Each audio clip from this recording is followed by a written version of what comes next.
Hello. Welcome, Normal America. Day shift call-in show. Your host, robnoerr. Happy to be here. Sorry I'm late. I'll explain why in a moment. I had some in real life stuff come up. Super important. So I had to deal with that. But man, uh, very excited to be here with you today. It's weird. Some days there's like one story that's the biggest story that's sort of new that day. Some days there's nothing. And then other days there's like a million little stories. And that's today. There's so many little things that we could talk about. Um, but obviously with the call-in show, it's up to those that are calling in. As long as it falls within terms of service, we're more than happy to talk about whatever people like. So should have a good show here today. I got those links up in YouTube and Rumble. They're pinned at the top. So we'll do a little stalling here, and then we'll start to bring in calls. Now, I have a hard out at about 2:30. A very exciting day today.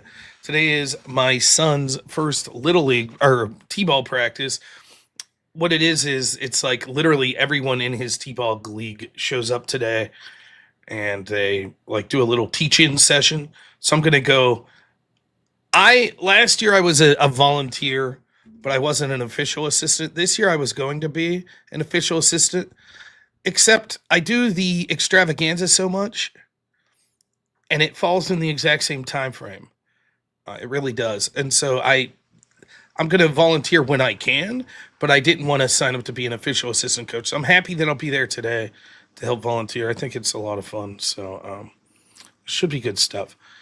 So I already see calls are lining up. Where was I? Why am I late? Why an important in real life thing to do? I took my wife to lunch. That's what I did. And we ended up getting stopped in traffic. They were stopping, doing road work. So I knew I was pushing it close to make it back by noon. But once we got stopped in traffic for like 15 minutes, I was like, well, we're going to be late. So apologies. You know, last night we had a good show, Law and Order. That's right. Many more years to coach. Just a few until they stop the extravaganza. True. If you're not watching Law and Order, you're making a huge mistake. I think it's a great show. I always like doing it. Last night it was especially fun because noted left-wing streamer Destiny called into the show to argue with my co-host Ryan Mullally. And I think Ryan gave him a good what for. I got my jabs in, but I was trying to leave Ryan just argue with Destiny since it was them that had the disagreement. I thought it was an exciting show, so you should check that out. If you haven't, that's up on my channel, and hopefully Ryan's going to clip that out on his channel, so you'll be able to see. I have not checked today, but I don't believe I'm blocked by Destiny anymore on X. No. So, no.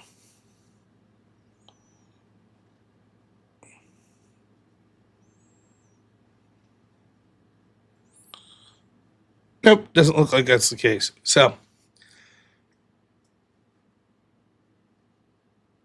I'll answer some audience questions here, and then we'll lay out the rules for the show,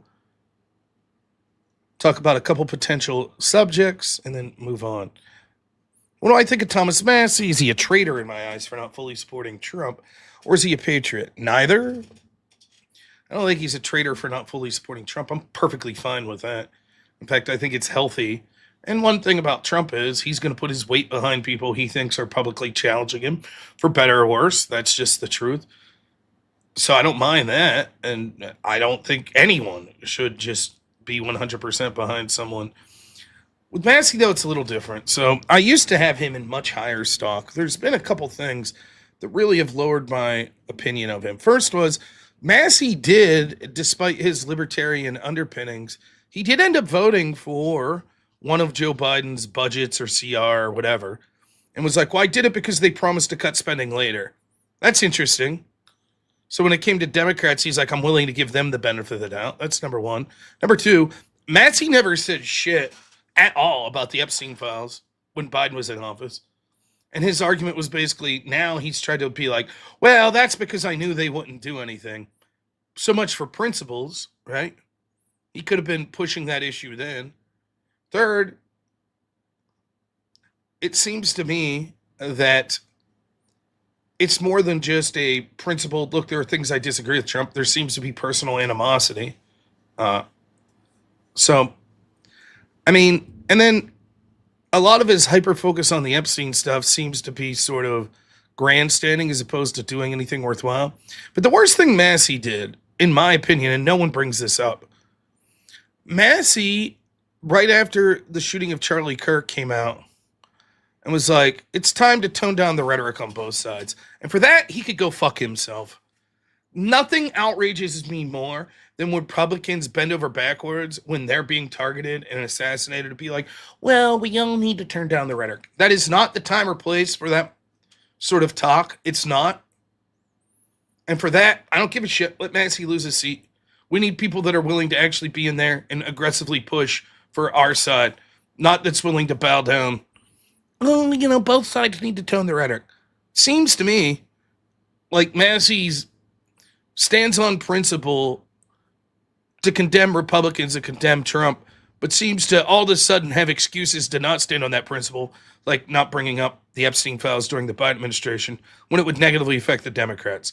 So I don't blame people for looking at him and going, okay, is this a principled man? Or is this someone who's just there who doesn't like the Trump administration and doesn't like a lot of the Republicans?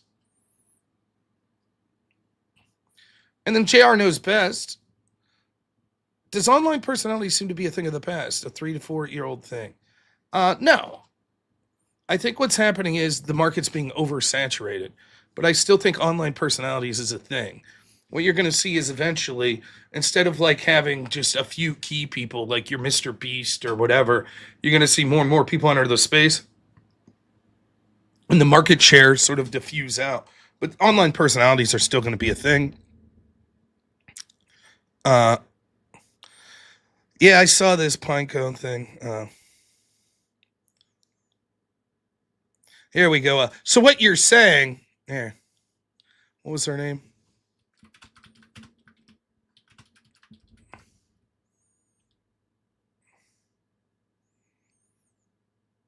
Why is Braves?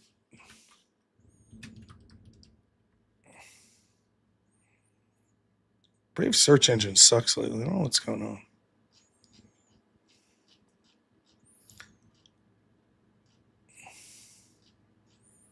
So what you're saying is you're okay. And what I'm saying is exactly what I just said. Kathy Newman, that was it. That's what I'm saying. So you're okay with someone grandstanding that they give a shit about the Epstein files when in reality they don't give a shit and are only doing it to attack the very party that they claim to be running for? You're okay with that? So what you're saying is you're okay with that? Thanks, Mike Ball. Appreciate the raid. That's what you're saying, right?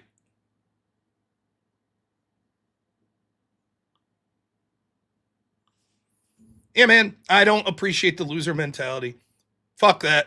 Now's not the time for, but both sides do it, Republicans, as they're being killed. What I expect them to say is, the fucking lunatic left is doing this shit. Now's not the time to say, but we do it too. That's what I expect. I get it. I get the Massey supporters are willing to overlook everything and let his perpetual attacks on just the right and never do anything that's condemning to the left stand. Totally get it. Enjoy your pine cones,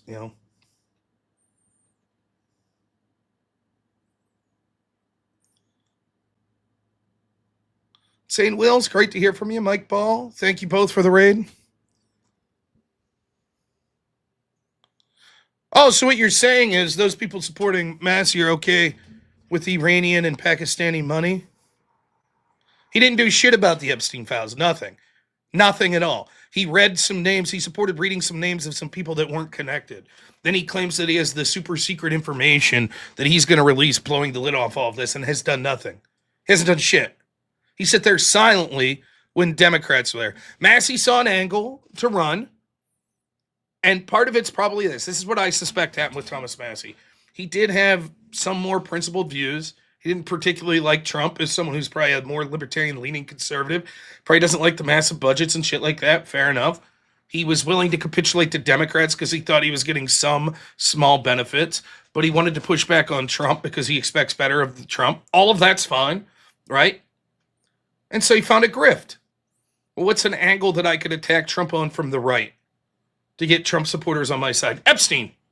That's why he didn't give a shit for 4 years under Biden, didn't care at all. Then he had to make up a post hoc justification. Then he just keeps doubling down on he has this super secretive information.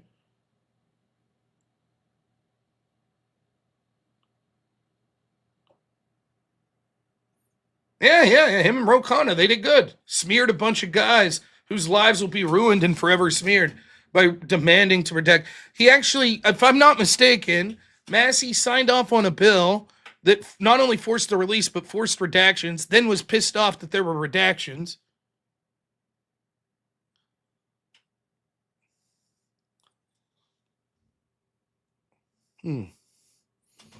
So, yeah.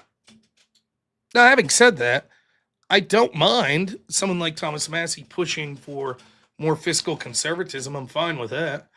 But his bitching out on both sides are violent after Charlie Kirk was assassinated. And honestly, like I say this from the bottom of my heart. I understand whoever the person was that was like, what do you say?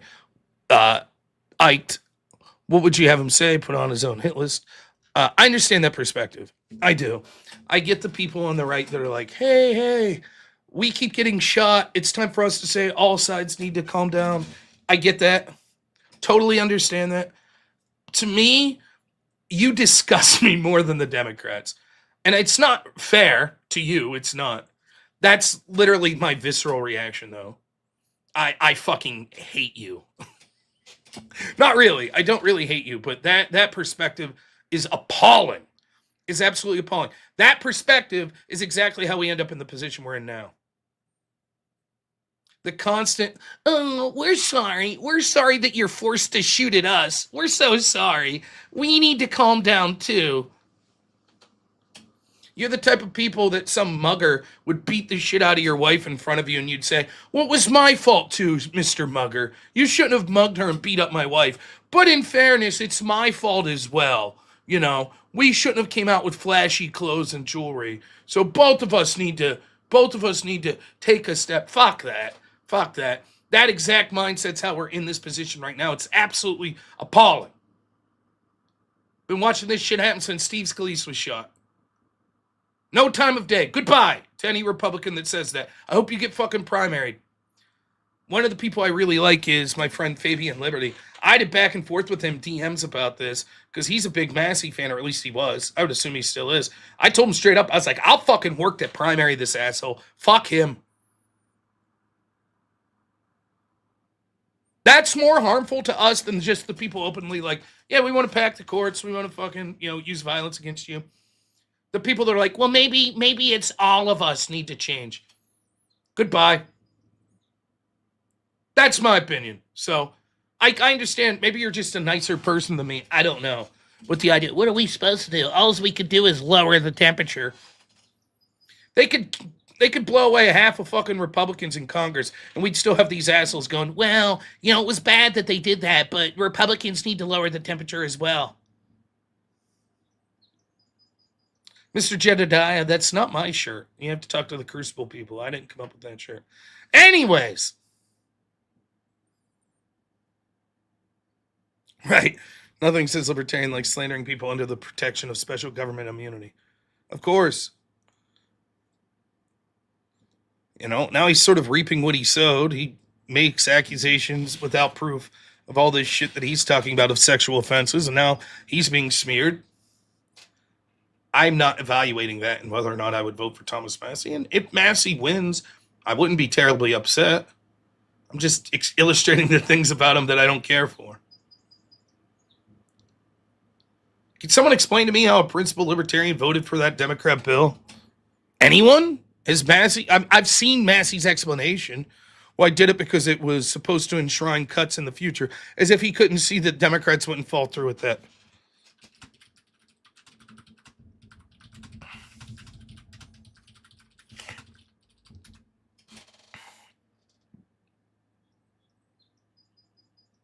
I'll see if I can get the exact bill.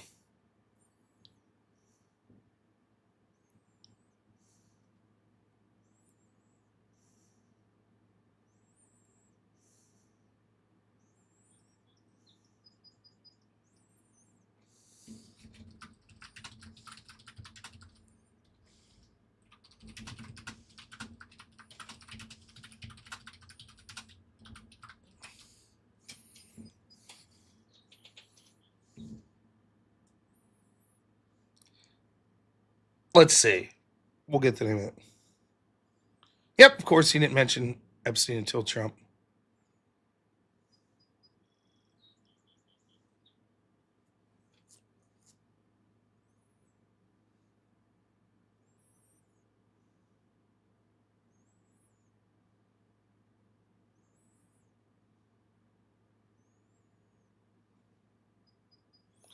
Massey voted for the Fiscal Responsibility Act of 2023, which raised the debt ceiling.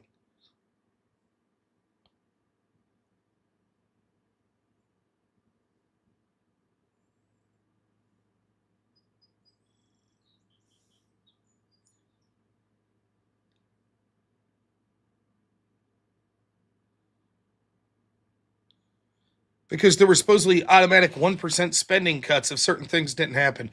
Spoiler alert, we never got those spending cuts. So Libertarian Thomas Massey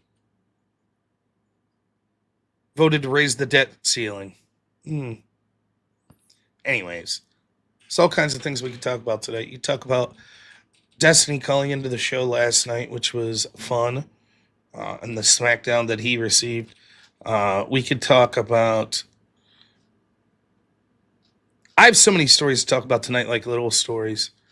Let me just throw out maybe a video, something you're interested in.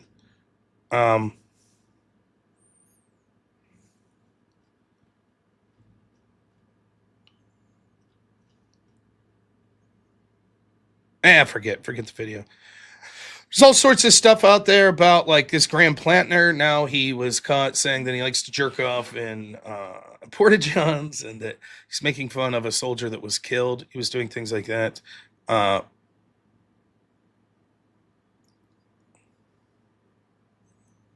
There's the Massey story, the sexual allegations. Supposedly, he calls his genitals a pine cone or something like that. I don't know. Not following. Whatever. Anyways, the links are up there. Here's what we're going to say, though. I'm going to leave the chat up on, or this up on YouTube for the whole show. It's a risk. It really is. I've taken some steps behind the scenes to help ensure that the trolls that are trying to ruin my show are incapable of doing that. But this means two things. First, on a very serious note, if you call in any perceived whatsoever, even if you're a regular, if you use a homosexual slur, if you use a racial slur for any reason, no matter how benign, you could say, I hate it when people use this word. You're banned for life. I can't mess around. There are people that are intending to ban my channel, so even having it on YouTube is a risk. So we have to follow by terms of service, period. There will be no exceptions at all. None. I don't care if it's Andrew Wilson or if it's Average or some of my friends. It does not matter, period. That's number one. So no slip-ups. Right? Number two, if I'm going to take the risk of allowing this on YouTube, then we have to get those donos in. We're not going to leave this Austin Hall guy who just 2 days ago said $357 a day is highly unreasonable. To hell with him. Also, I haven't used this in a while.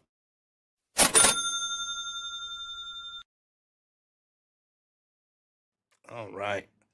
Now, I am going to work on new graphics for the call-in show, but I have to go to the restroom, so I'm going to just play any first person to say, give me a song that you guys want to hear that's worth more than a minute from my channel, that I can play while I go to the restroom.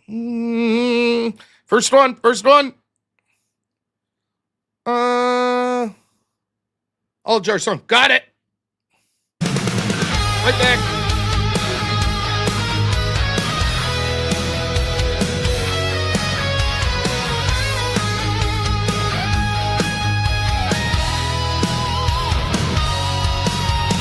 Straight the time.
Oh, wow, perfect timing.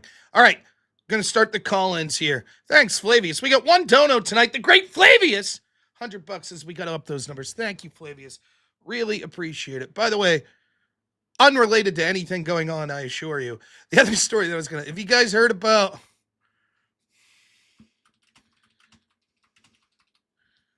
you guys heard about the pee pee poo poo man? You guys seen this? We can talk about that if you want. Notorious vagrant known as Pee Pee Poo Poo Man arrested on horrifying new charges.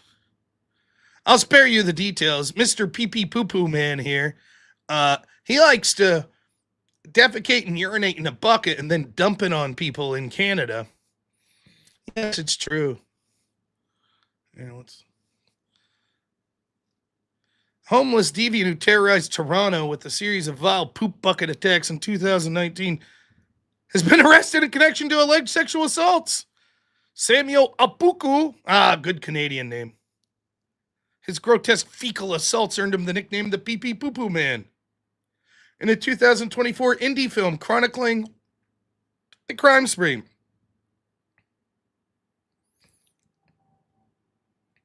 Yes, Canada. There you go, Crisco, up your neck of the woods in Canada. So we could also talk about that if you want. And of course, court packing, etc. Remember, get those donos in or I'll start yelling at people. Links at the top of Rumble and YouTube. The links up there to call in. We're starting. Oh my gosh, I'm seeing some familiar faces. So get those super chats in if you like this show. Show support. Even if you don't send super chats, I'm going to be just fine. But still, I'm supposed to like grift. Oh, Crisco's like, it's Toronto. It's different. Okay. All right, first up, we got our good friend Byron of Sidious. Then we got Level 4 Lobster. And then our good friend Miggy calling in. I haven't heard from Miggy forever, so very excited. Let's start with Byron. How you doing, sir? How's it going? How you doing, Rob? Long time no see, no hear. I have been trying to catch up. I've been quite busy on my end with a lot of stuff regarding family and my own nerdy pursuits. You know, when I ever call in, I approach things more from a culture and family Yeah, perspective. yeah. Well, first off, the beard's looking good. Thank you much. Love Yeah, it, love it. finally looking more my age, feeling it every day. That's for Me too, me too. certain. Yeah. Trying to redo the floors down here in the family room. No longer bare concrete. Got the actual wood Good, man. flooring in. And let me tell you, getting the new power tools, whoo, very fun part of it all. Nice. It was nice to be able to do all that. Um, Also, been trying to make certain that my son gets caught up on his hockey skills. He's hopefully going to be starting actual stick and puck training with the youth group coming up in about another month. He cleared this most recent set of lessons, so that's going well there. Nice. We don't have anything like that around here. None of the schools around here at hockey. So I think for us, the nearest is you'd have to drive to Pittsburgh, and they have like some youth leagues there. So that was the one sport I never really that and basketball I was just never interested in. But It's really if I had to fun. choose one sport for my son to get in, well, it would actually be golf, just because it's super no contact and theoretically you could make a bunch of money. But hockey is my favorite. I would be most proud if he played hockey. It's a man's sport, man. I love it. And he absolutely loves watching it all the time with Papa, with his grandpa, and he'll even sit and watch it with me. Although I'm obviously much more football guy. And on that end, I just the other day had an interview with the local high school for an assistant coaching position. Waiting to hear back on any update with that. I love the sport, always have. I know that the NFL is not exactly smiled upon these days. That's why I still watch minor league stuff. Hence the Right. Battle Hawks for the UFL stuff. And I watch the Iowa Barnstormers and the Green Bay Blizzard and indoor football league. Just trying to stay connected to things culturally, which is also why I made an investment in the local comic book shop. I've talked to you a number of times about that. And the owner informed me a few weeks ago, he's like, look, I know that you probably don't have an easily available chunk of change to put down, but if you'd like to, I'd like to offer you a stake in the store. Since I am a Oh regular wow. there, I'm constantly there. I had a small bit of a nest egg. I wasn't sure what I was going to put it into, and I decided to pull the trigger, and I invested in the store. So I have a partial ownership in the comic book shop now. That's For me, amazing. going through these things, trying to affect culture means you have to have skin in the game. So I am in part deciding to take this investment on because that gives me a say, a partial say in what kind of material comes into the shop.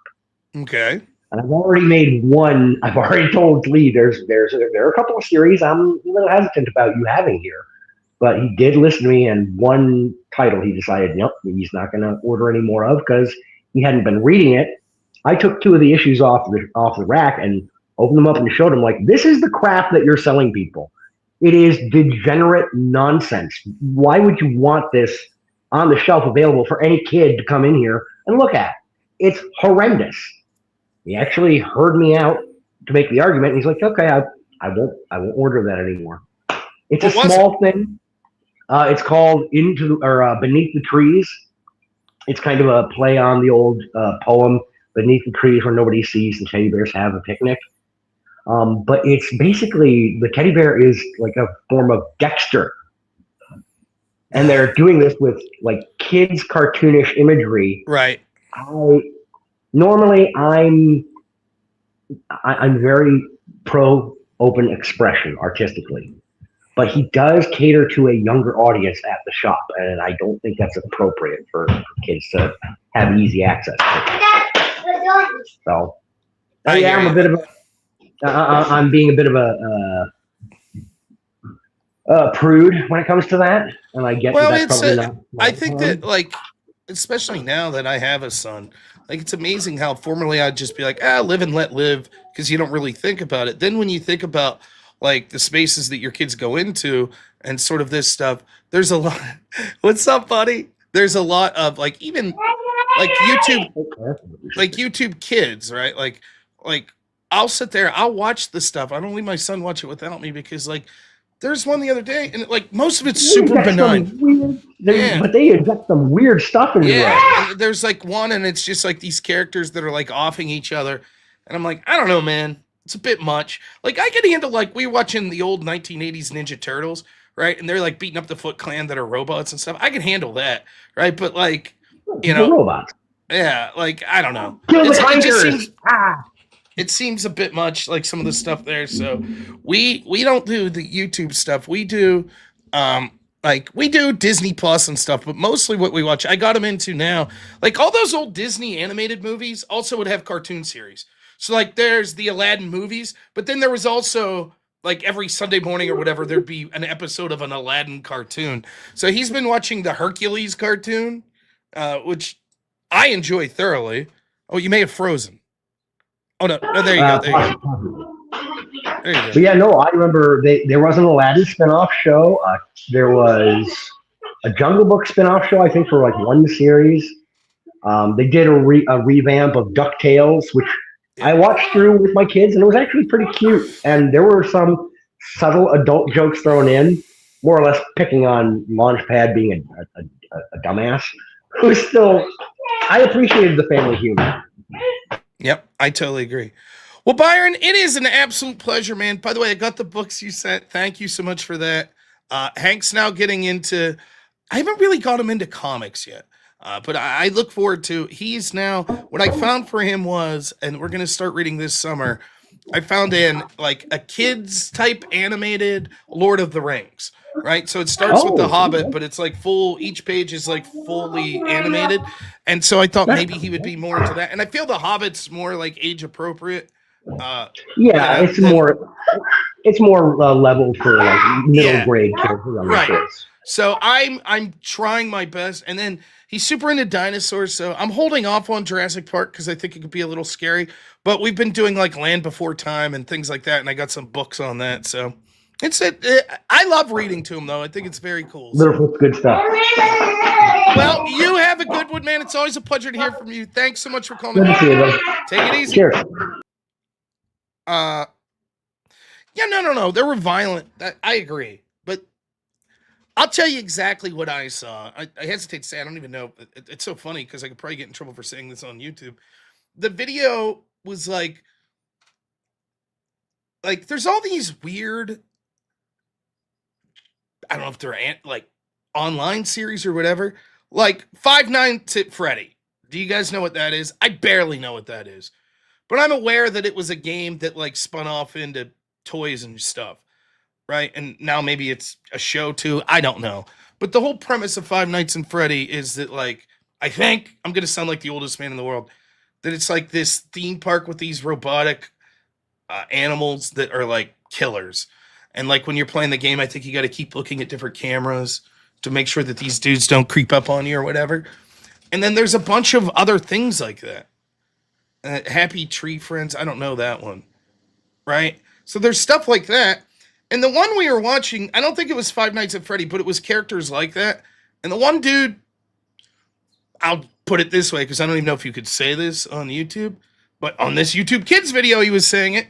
Takes a rope, puts it over the banister, puts the rope around his neck, and jumps. And this was on fucking YouTube Kids. I was like, yeah, no. Like, that's a bit crazy, isn't it?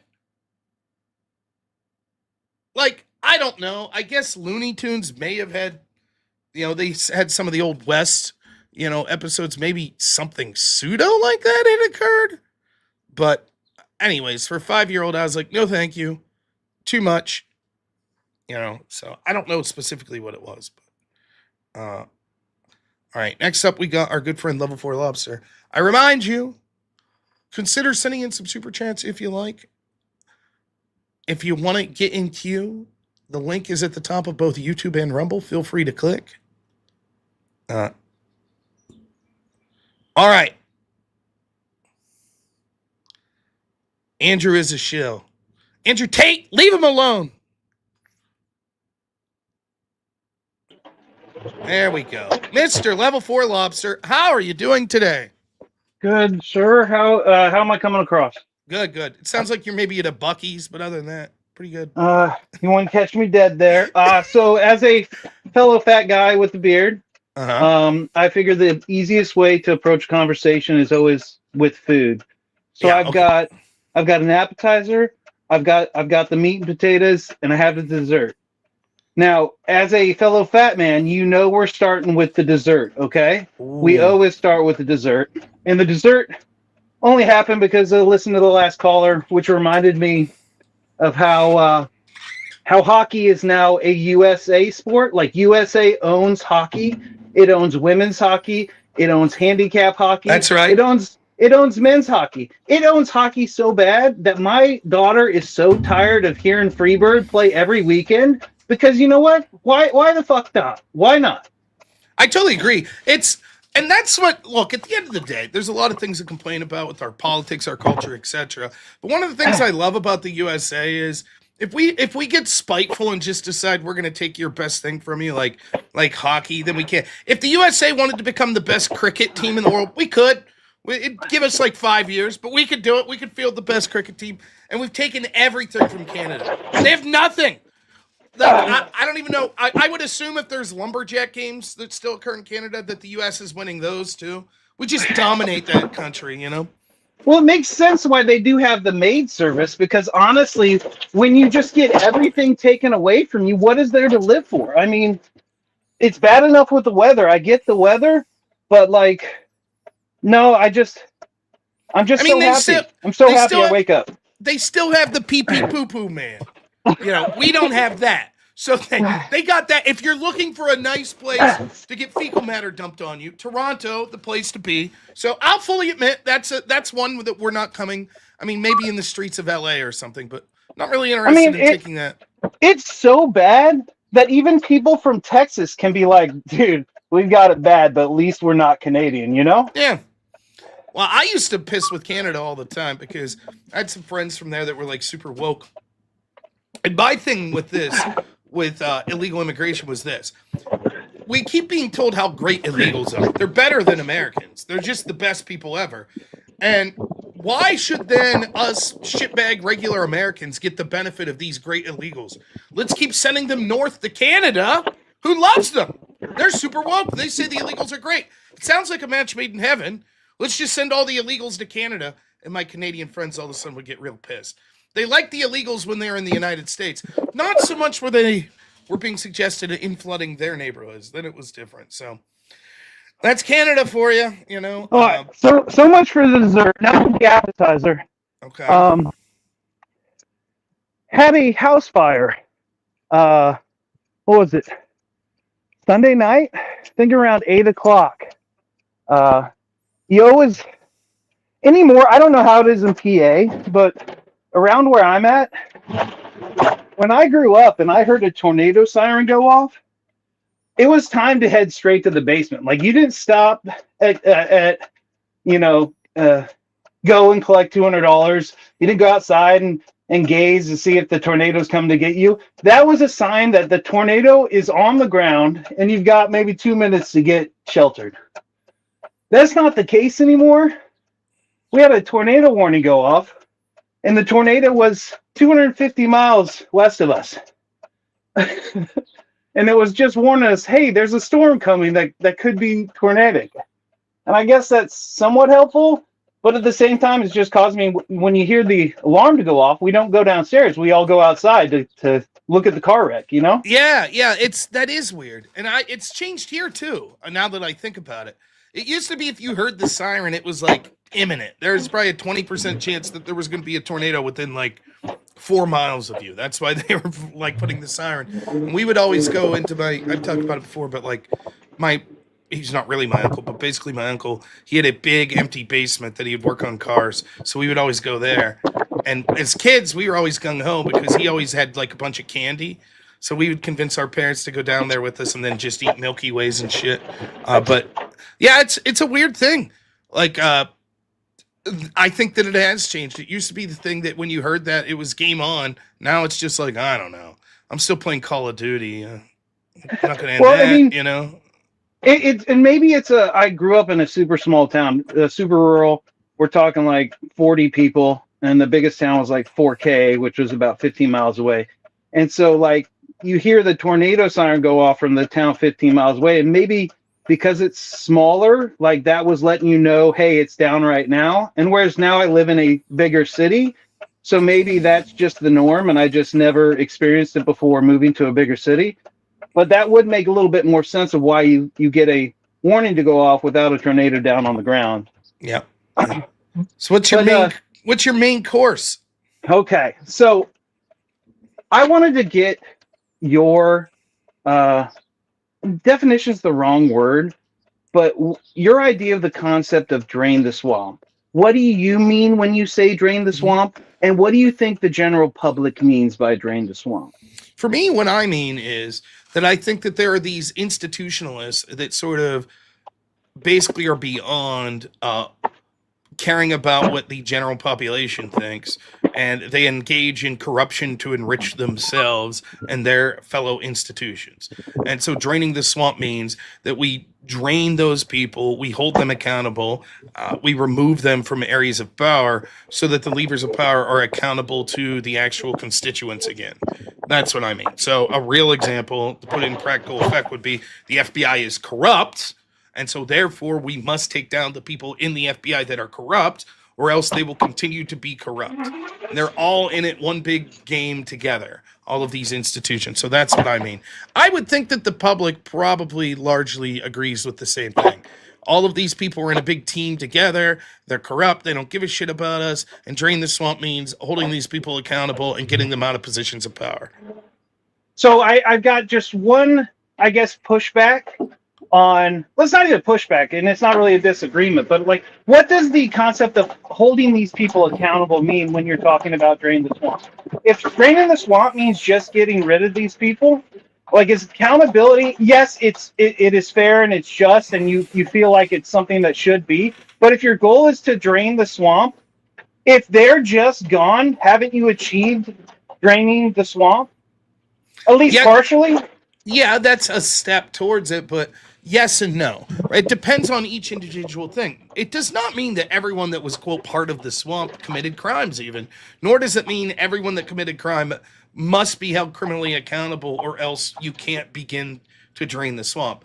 But certainly there are people that if it's just like, well, we vote you out for 4 years, but there's no accountability as far as legal accountability for someone like James Comey. You saw Comey say it the other day. He's like, hold on, people at the FBI, just 2.5 more years, Trump will be out. Then we go back to business as usual.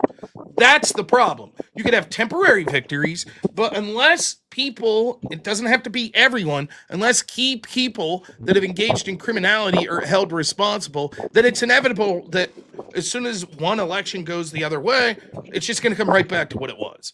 So, yes, you can start to drain the swamp and have key victories, just getting people out of positions of power, but without any consequences other than no longer being in power temporarily, they'll come right back into power as soon as they get a chance.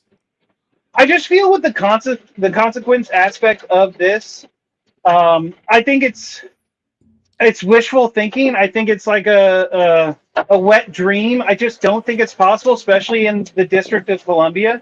Like holding people accountable the way you would want to see. I think you and I both know that's just not something that's ever going to happen, at least in the DC circuit. But there is accountability if you're talking these people. I don't think James Comey will ever be in a position of power again. I think his name is so tainted. Whether you're a Democrat and you just love him because he hates Trump, at the end of the day, he's still a Republican. They still hate him for that. Like, I think there is accountability that is happening. It's just not the criminal kind, the kind that's, really gets the message across.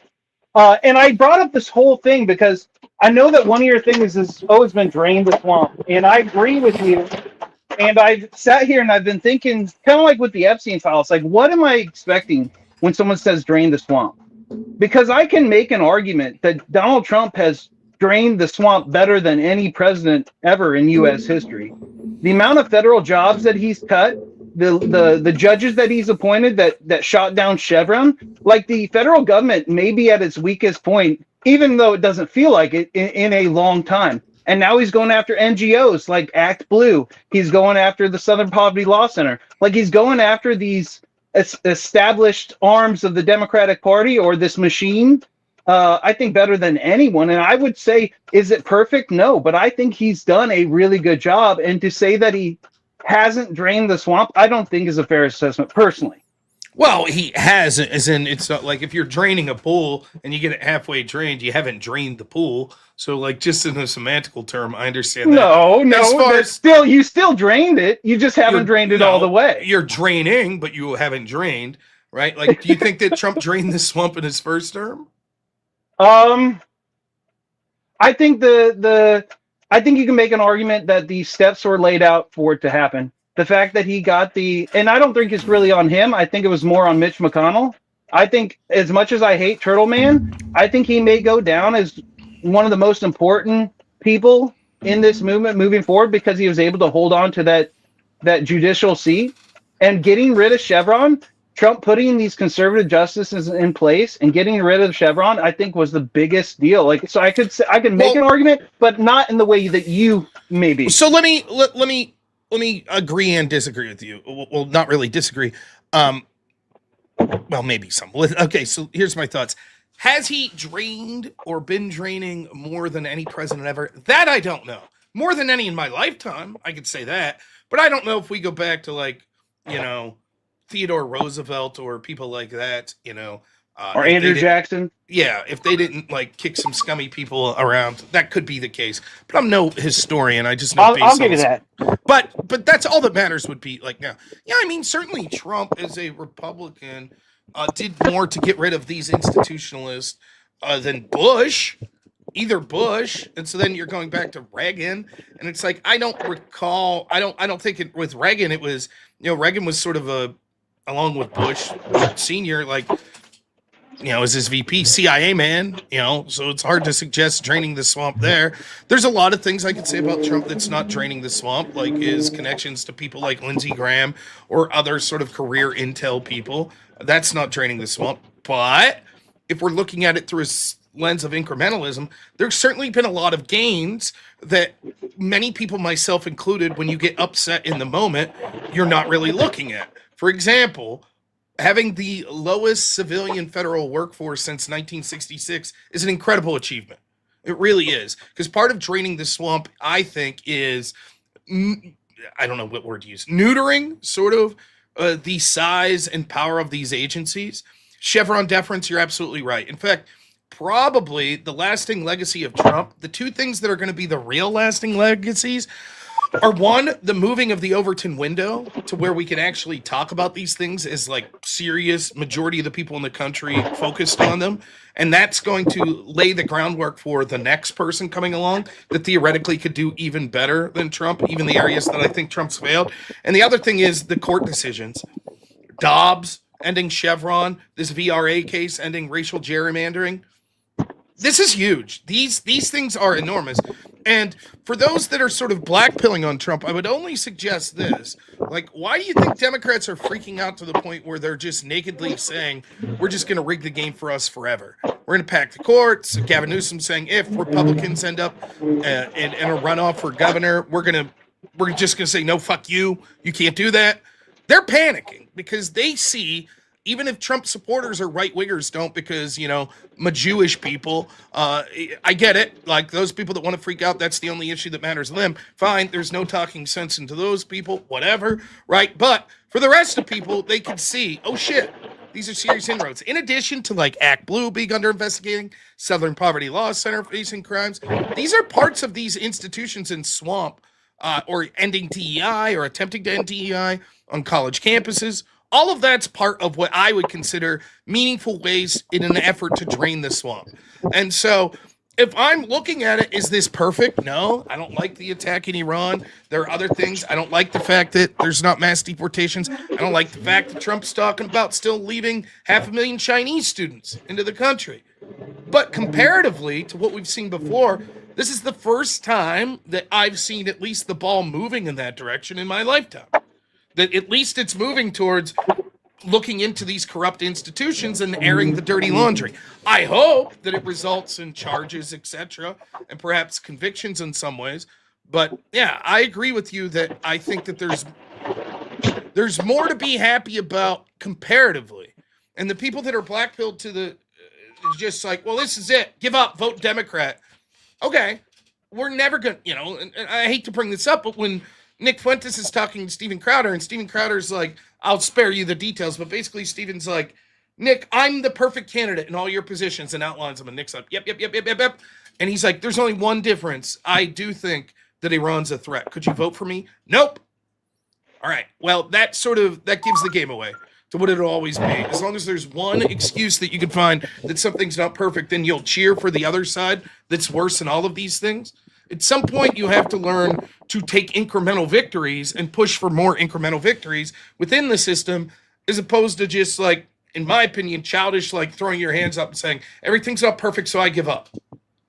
So keep criticizing, and it's something me and you've talked about before. I'm all for calling the shit out of Republicans, calling the shit out of Trump, working within the primary system, doing everything you can to steer them in the direction you want. But the idea of just black pill, give up, vote Democrat, it's just nonsense. I totally agree. I feel like the drain the swamp. I think sometimes maybe your opinion gets jaded because your end goal obviously is the FBI to just poof disappear, and we know that's not super realistic instantly. But like I look at, I mean, everyone's a victim of what have you done for me lately? But I remember watching CNN videos of Democrat representatives freaking the fuck out outside of the Department of Education as Trump was just gutting it, and I remember them freaking out about all these undemocratically elected officials that run all these things just losing their job, like they're losing their power. And you're right, that's why we are seeing the blatant attempt to be like, well, the jig's up, we're just going to cheat to win, and we're going to do it right in front of your face. And they're banking that we're not going to do anything about it. And I feel like personally, this defeatist attitude is just exactly what they want. And I'm with you. I totally get that there's some people that they're like, hey, this is my big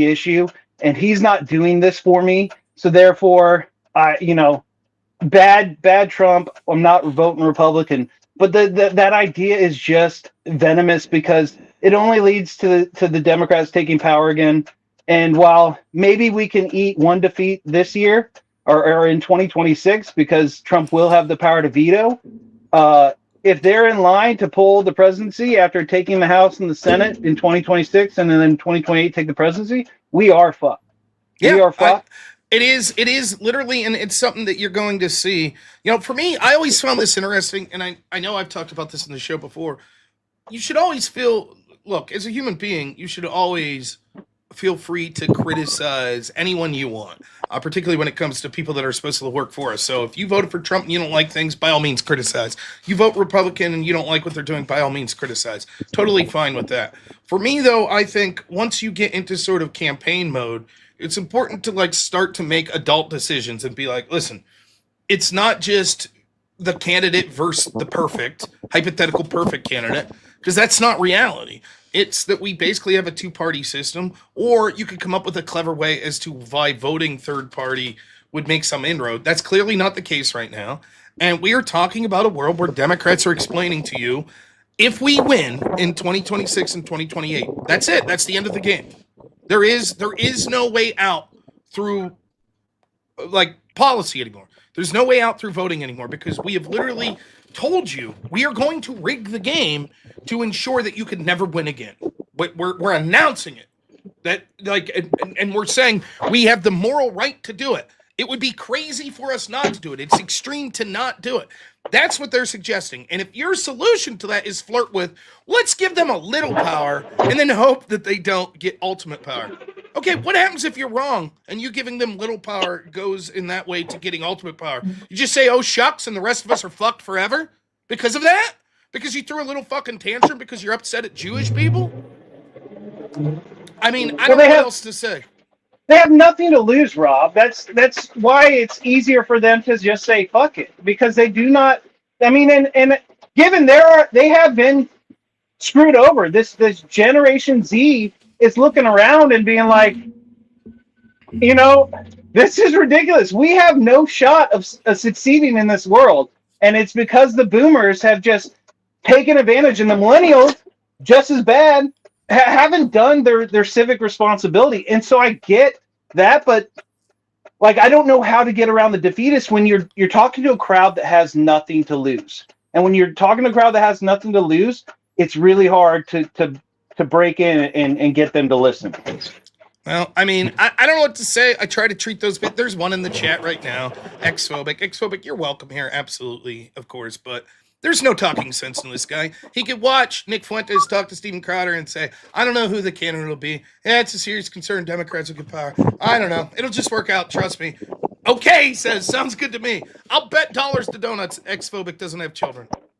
Almost guaranteed. There are no stakes. Good. Bring it on. Bring on the Civil War. Bring on the accelerationism. Let's do it. Yes, then good. If we can't have our own way, if the Jews still have influence, well, then give all the power to the Democrats. Bring on the Civil War. That's their mentality. It's a childish mentality that has no stakes. And unfortunately, what it leads to is they're the greatest ally that could be possible for these very people that they claim to dislike. So, you know.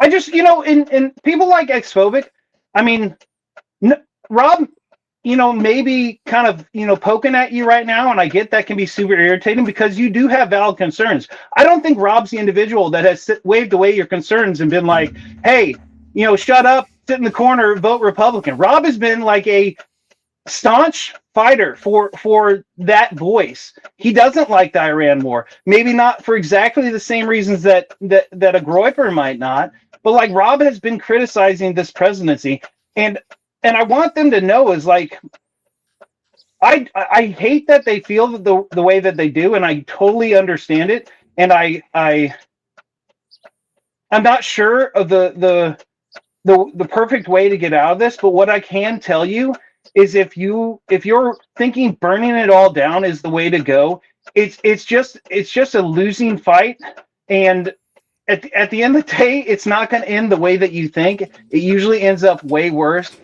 And it's not a position that even you that has nothing to lose really is going to want in the end. So I'm going to bounce out of here, Rob. I appreciate all the time that you gave me. I really wish last night you would have told Ryan to shut up and just slam Destiny to the floor. Maybe next time. But Texas sucks. Canada's worse.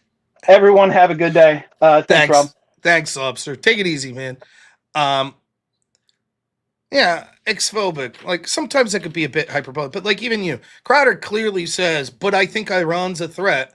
And Nick says, no, I couldn't vote for you. So you're wrong. When he said go to war with Iran, you're just absolutely wrong. And the truth is, I've been more generous to Nick. Like, in fact, level 4 Lobster me. Lobster really dislikes Nick Fuentes. I've been generous to Nick and people in his crowd and said, like, look, here's where I think they did well. For example, after the Charlie Kirk thing, like Lobster, I believe, called in when I was like, I think Nick Fuentes has given a better statement than pretty much anyone, is what I said. And Lobster was like, don't trust Nick and blah, blah, blah, blah, blah.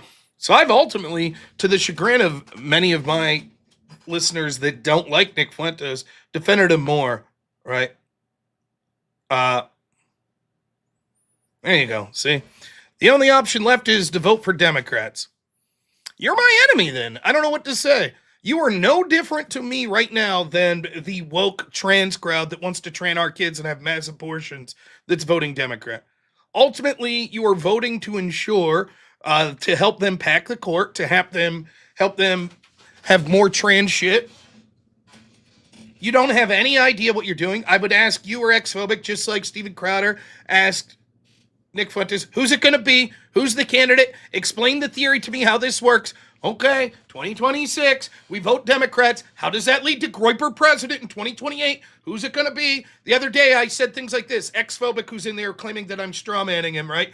Ex-phobic, I said, okay, how is that person going to raise money? Unless you're independently wealthy like Donald Trump was, how is Groyper president going to raise money? Where's that coming from? This was ex-phobic's brilliant answer to this. You ready? That's up to the candidate to figure it out. Cool. So we're voting Democrat so unnamed candidate could come in and the candidate's going to figure out on his own how to raise the money. We don't have a plan. We're just voting Democrat knowing that some unnamed candidate's going to come. Then I said, okay, but how about a ground game? Right now we have all of these people in the Republican apparatus like grandmas that work at bake sales and shit like that in each of these counties that have a ground game. And that shit's important. These people don't seem like they're going to be on board with Groypers. It doesn't seem like that they're going to be on board with that.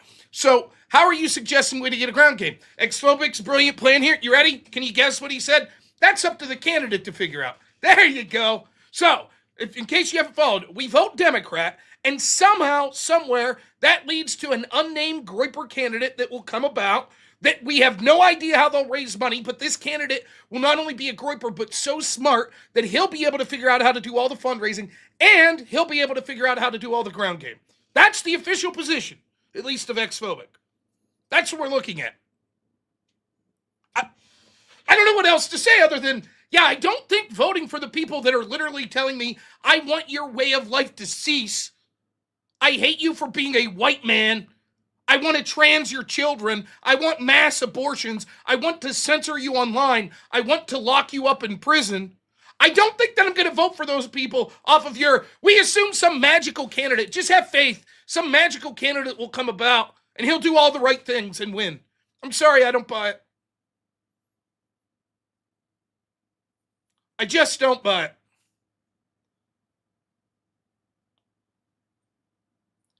Adam Clone, maybe you're not intelligent enough or you weren't listening to what I said. I just went through how that very plan won't work.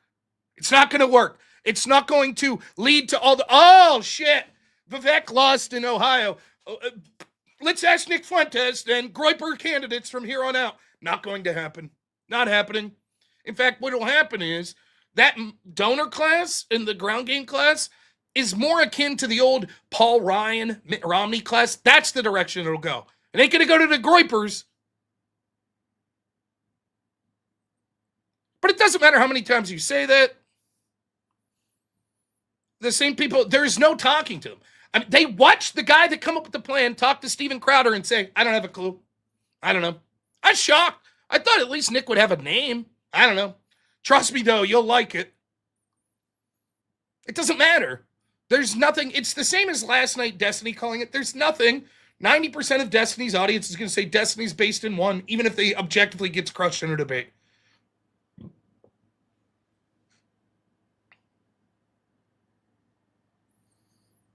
No, Nick specifically said a Groiper or a Groiper-friendly candidate.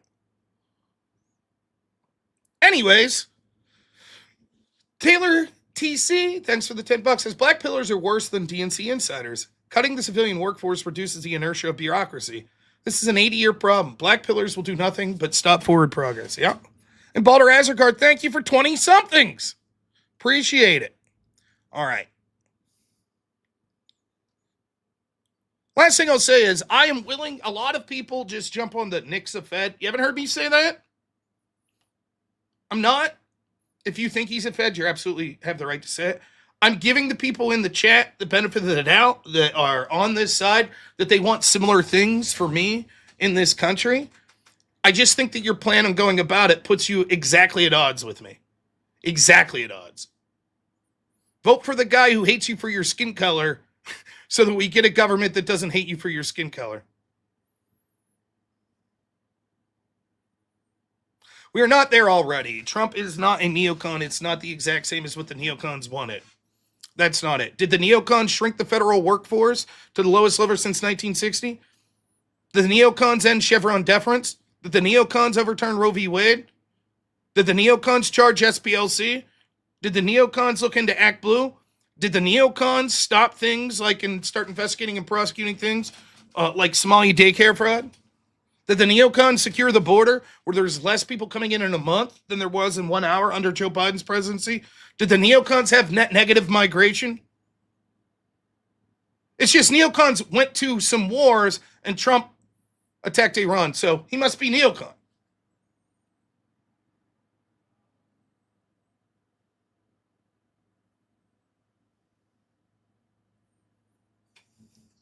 Did the neocons end USAID? Nope. None of that shit matters, though. Because, well, I mean, in fairness, Jews.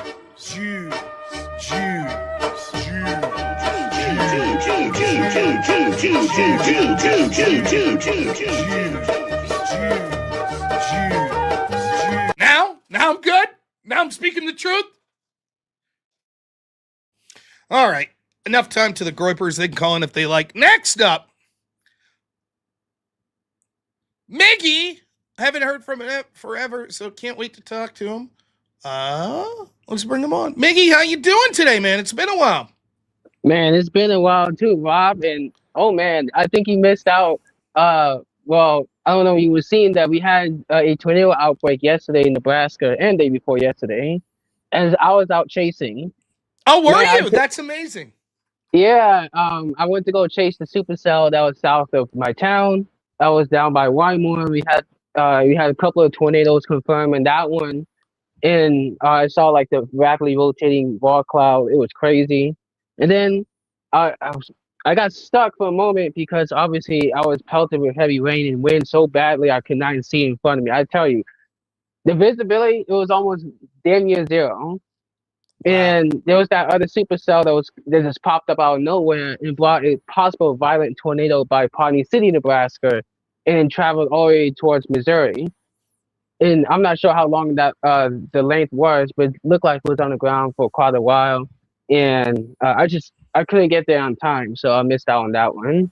How long have you been doing things like chasing? I guess about 2 years already. Yeah, that's awesome. What's the worst one you ever chased? It gotta be 2 years ago because obviously I got stuck in the mud.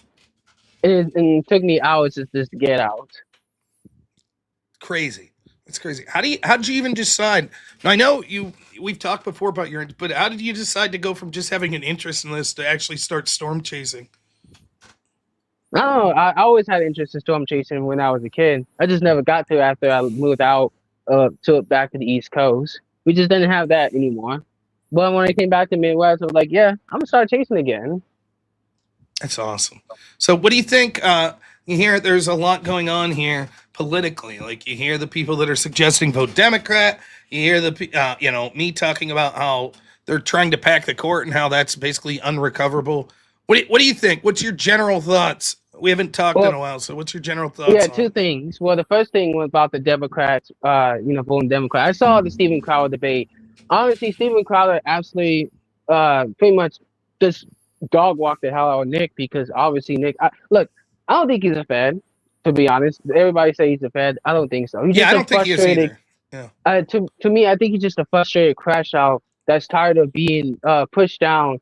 But especially because obviously he had a big fight with Ben Shapiro because Ben Shapiro did make his life a little bit, quite a bit difficult for a while because obviously Ben Shapiro was offended by Nick's comments or so. And that was a big L on Ben Shapiro's behalf for being such an asshole towards Nick. But I understand the frustration, but just burning everything down and then expect something to rise up and take over and lead the Goipers to a victory. That's not ever going to happen. We had revolutions like that happen before and it ended horribly. In fact, for instance, Iran, they had a revolution in 1979 led by by leftist women. In 1979, guess who took power? The Islamic Republic. Once the Islamic Republic took power, they eliminated them all. They just executed them all. Same thing what happened in China. In China, they had the red shirts, the young liberal crowds, the communist students overthrew the Chinese government back in the 40s, and guess who took power? Uh, Mao Zedong. And what he did, he executed all those people that led the revolution. And he took power, and look what happened to China. That What? that's a big sorry, but No, no, go ahead, that's a finish. big mistake.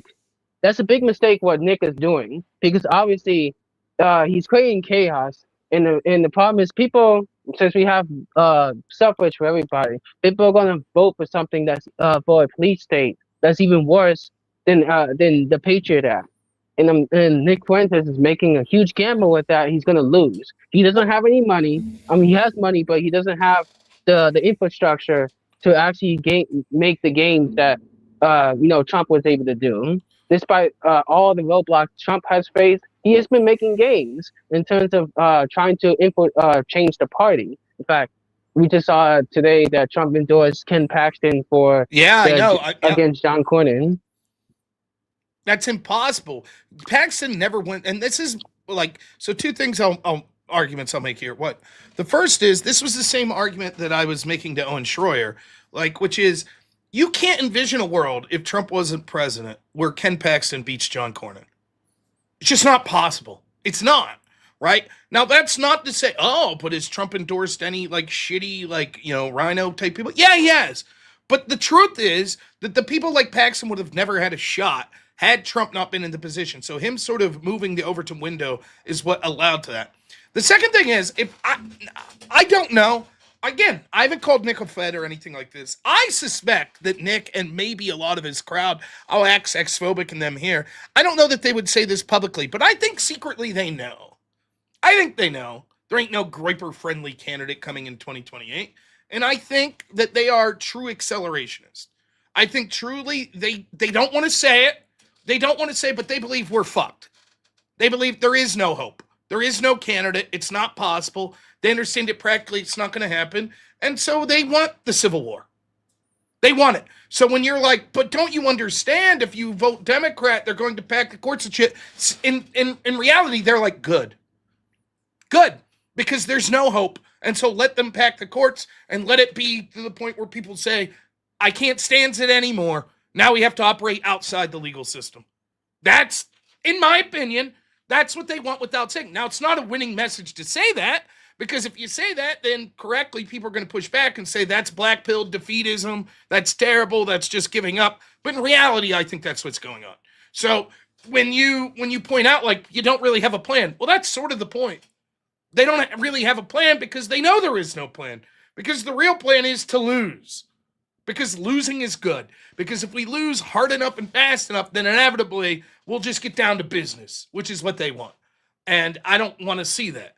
I don't want to see a world where it's, we're guaranteed to have a literal civil war, which would probably result in thousands, if not hundreds of thousands of people being killed and has no guarantee to lead to any sort of outcome that would be positive. But Svoboc says he's not a Groiper, but no. but I do believe the problems we have are the result of liberalism, and liberalism is not going to solve it. I believe constantly what we see is the problems are exacerbated by people that are refusing to take incremental victories. Because those people refuse, what happens is they fracture the people that actually can make incremental victories, which then in effect leads the establishment to maintain power. So unless we get exactly what they want vis-a-vis Israel, well then, doesn't matter, always vote against it no matter what. And in the words of Nick Fuentes, as Steven Crowder actually pointed out, I don't even care about the border anymore. Right. He doesn't care. That's it. He cares about Israel. That's it. That's why when Crowder said, let's say I give you everything you ever suggested you wanted on the border, literally complete no immigration whatsoever and click every illegal out. But I'm okay with the so far 9-week war in Iran. Nope, couldn't vote for you. Nope, can't do it. Nope, wouldn't be worth it to kick out the illegals. There you go. So you're not pushing the Republican Party towards America First positions. You're actually pushing the Republican Party away from the positions. What will happen is they'll blame Donald Trump and they'll say, oh, his harsh positions on the border. That was one of the things that were bad. And his firing of the federal workforce, that was one of the things that are bad. And ICE was too harsh. That was one of the things that was bad. And, all of this shit. And so they'll go back in that direction is what they're going to do. And then you'll say, well, then vote Democrat some more. Again, it doesn't matter how many times. It doesn't matter how many times you can explain to them. Can you logically push out how this pushes the Republican Party in the direction you want? They have no idea. They can't even name a name. They can't even give you a person's name. When you're like, how will they raise money? How will they have a ground game? How are people going to vote for Groyper president? What's that look like? And they're just like, it'll work. Just trust us. It'll be an unnamed person who's amazing that will know how to raise all the money on his own. He'll know how to do all the campaign infrastructure on his own. Trust me. Trust me, he'll know on his own. I do want to ask a question. What direction? Because obviously before Trump, it was a neocon party. It was basically this, in bed with the progressive neoliberal globalists that have been in power for 100 years, been making incremental changes. So when was it ever America first when it comes to Republican Party? It wasn't. The thing is, Trump has made. I'll cut you off right there. We're neocon now. Trump is the exact same as George Bush. Yeah, I wouldn't say that for sure, because obviously, if you think about it like this, when it comes to the Iran war, I understand the reason why a lot of people oppose the Iran war, and I'm gonna say, but here's my reasons why I think the Iran war, Trump got in for several reasons. One, because of the fact that Iran has been harassing global commerce for years, for decades, since they have taken over power in 1979. Two is that because their ballistic missile programs have also been a threat to the regions. Our regional allies also keeps the world economy flowing. And mind you, our economy is locked into the global economy. So if something goes wrong, some country around the world, it screws us over too. Because especially with something like this, incremental, like something like there's more of a powerhouse like Japan. If Japan goes down under, we get screwed because they hold about a quarter of our debt. And that will be a complete disaster if Japan goes down under. So it's in our best interest to basically attack, to go into Iran. But he hasn't done boots on the ground. He hasn't done a full invasion like the way Bush has. He hasn't done the cutting corners like Bush has, except for the Strait of Hormuz crisis, which I think he's still been a little bit on wishy-washy in. Yeah, I mean, I totally agree. Now, look, things could get worse. Right? We could all of a sudden see that this is a 4 or 5 year war. It could happen. But the people that are just guaranteeing that's what will happen tomorrow, if we come back totally tomorrow and it stays that way for the next year and a half, every one of these people will be like, trust me, dude, it's about to get worse. Trust me, dude, it's about to get worse. Trust me, it's about to get worse. Trust me, dude, it's about to get worse. Trust me, dude, it's about to get worse. We need to vote Democrat. Trust me, dude, it's about to get worse. That's what they'll say. You know it. I know it. Now, it could end up that that's right, but these people, without seeing it, are now like, vote Democrat. That's the key, vote Democrat, because vote Democrat, right? Something happens, Groyper president. What is that something? We don't know. We'll figure it out. Just vote Democrat. To me, that has the same outcome as vote Democrat, trans the kids. Vote Democrat, push for abortions. Vote Democrat, disinformation packed online to censor people online. Vote Democrat, lock up pro-life people. Same thing. Can I The plan also of want vote Democrat, pack the courts, blah, blah, blah, all this shit, and vote Democrat, something happens, Groyper president, both have the same outcome to me, which is not Groyper president. Yeah, I do want to add something. Like, let's just say they do vote Democrat. You when that if it's in case of the Iran war, you think they will not send you have you all conscripted, every white male conscripted and sent over to Iran to They fight? don't give a shit. The Groyper president, some Groyper superhero will come save us all. Don't you know? Don't you see? There's a I wonder Groyper who, because superhero that knows how to raise money, that knows infrastructure. We don't know his name, but he's on the way. Trust me. If we just vote Democrat long enough and hard enough, Groyper president's coming. He'll save us all. yeah, I like, don't know what to see how that say. worked out. And to be honest, we had Groyper candidates when it comes to Ohio and Casey Florida, Punch, Nick didn't support him because he's a loser. Okay? or James Fishback down in Florida. What happened to that? I don't know what to... You see what I'm saying? Like we're trying. At least some people are trying when it comes to the Groyper thing. And Nick is saying it's not enough. He's a loser. Well, then what the hell? to Nick's defense, he is backing Fishback, as far as I know. Still. Yeah, but still, like the thing is, we have making some changes. In fact, when it comes to primaries, we have made a lot of changes in terms of primary. We primaried out Tony Gonzalez. Brandon Herrera is now taking. It's going to be the congressman for that district. Dan Crenshaw, Eye Patch McCain, he got booted out too. John Cornyn is probably gonna get booted out. Bill Cassidy got booted out. We're seeing the legislators in Indiana, West Virginia, down in South Carolina, all getting booted out in their primaries. Like, we are seeing changes. It's just that it may not be the quick change and the quick fix that the Groypers want, but the thing is, the progressive was patient and they was making incremental changes for 100 years. Over 120 years, they have been making small incremental changes here and there.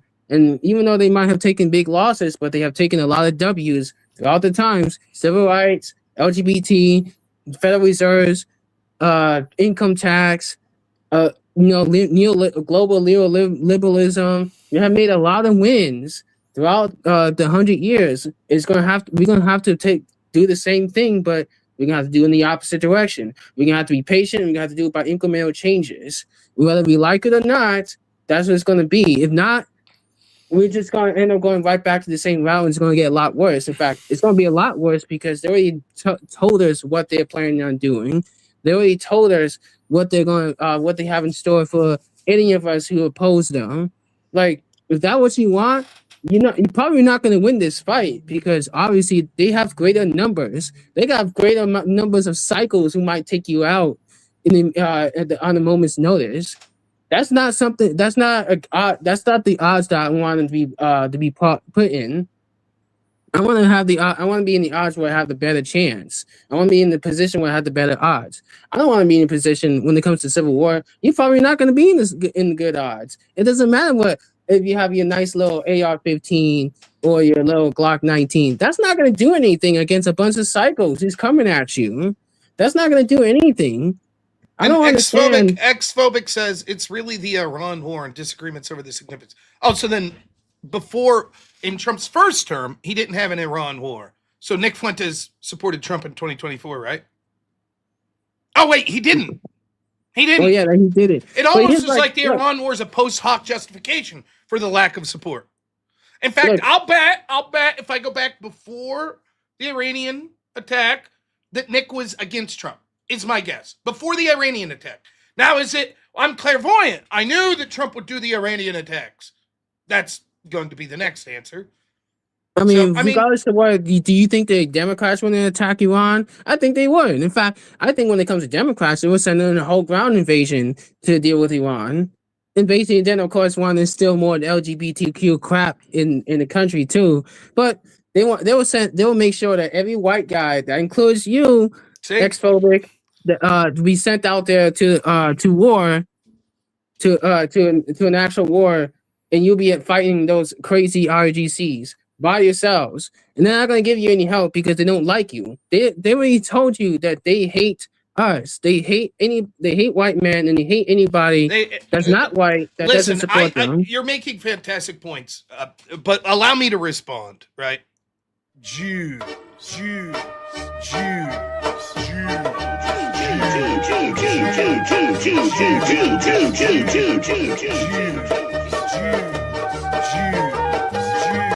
Now I'm good. Now I'm speaking the truth. That's it. And nothing matters. These people, I swear to you, they would if you could choose between every Israeli Zionist wiped out, no longer has power, but America crumbles and all white men in America are forced into prison, they would accept that. They would say it's absolutely worth it. Israel's that evil. The Jews must be defeated. That's it. And they'll come up with no, it's just about the Iran war. It's the worst thing ever. For example, Xphobic says here, he's like, if we pulled out tomorrow, Iran would put a 20% tax on fossil fuels around the world. Okay, if that's the net result of this, a 20% tax, that's really bad. Compare that to kicking out every illegal in the country and achieving every other position that Nick Fuentes has ever said. He's saying none of that's worth a 20% increase in the price of fossil fuels that come from Iran, which would only have about a 5% increase in prices here in the United States. Instead, we should go with the Democrats that had record inflation, like 12% year over year. That is what you said. That is exactly what you said. You said if we pulled out tomorrow, Iran would control the straits and put a 20% tax on all fossil fuels that came from there. That's what you said. Now, I do want to say this. When it comes to my position, because I don't think I ever put my position about Israel, I don't like Israel. I don't like Israel in our politics either. In fact, I don't trust Israel at all. And this for my reasons. Like, I think when it comes to Israel's Mossad intelligence, they're not to be trusted. In fact, one of the reasons why I think Israel should not get a blank check because they have this recklessness in terms of doing collateral damage. And honestly, they get a lot of special treatment when it comes to aid and economic special treatment and so. I can understand we get special treatment to Taiwan, which we don't. In fact, Taiwan and Ukraine has to pay for all this stuff, at least now. But I can understand when it comes to Ukraine and Taiwan because they're literally fighting the most powerful, at least for Ukraine, they're fighting the most powerful conventional military on the planet. And Taiwan is staring down the second most powerful conventional military on the planet. And of course, China and Russia are still our adversaries. And Iran is also very much close allies with them. We want to by taking down Iran also takes down their adversaries, influence in the Middle East. Like I say, I'm in a position where I don't like Israel. I don't support Israel.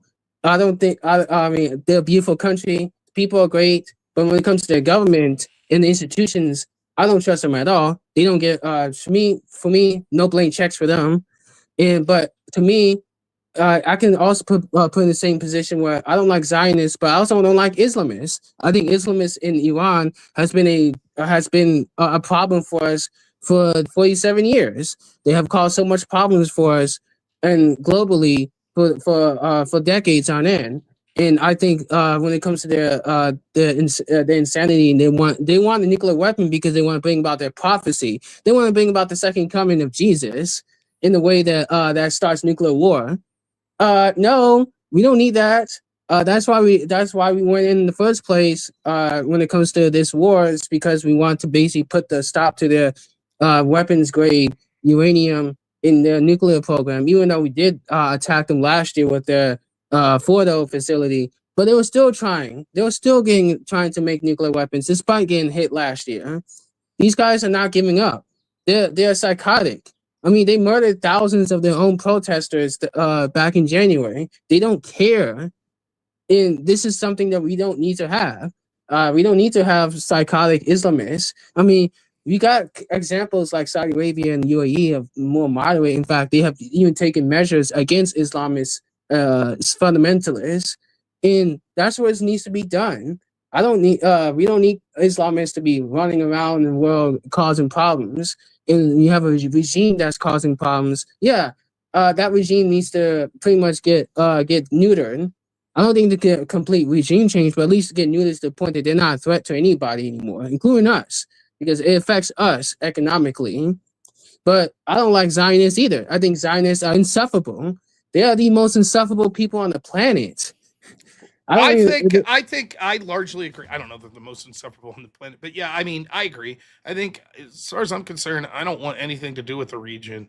I could, unlike the Groypers, I can envision reasons that a Trump administration, other than just being a puppet of Benjamin Netanyahu, would have thought that this was a good idea. Putting pressure on China, for one. Legitimate fear that Iran was trying to assassinate our president slash build nuclear weapons that would have enabled them to control the region, etc. All of these are possible reasons. The Groypers and the anti-Israel crowd just waves that all away and says, no, there's only one reason: Israel.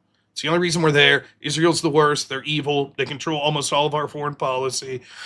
And so, therefore, vote Democrat. Forget about all the gains. The Groypers also, I get the idea with Israel, but the Groypers missed the fact that the biggest economies that we depend on, that basically are closely tied to, depend on the Middle East for oil. Japan, South Korea, the British, the French, the Germans, all those giant economies that hold a lot of our debt, they get their oil from the Middle East. And them attacking the tankers, and attacking the region for years and years on end, and screws over their economy. Once their economy gets screwed over, it drags us down too.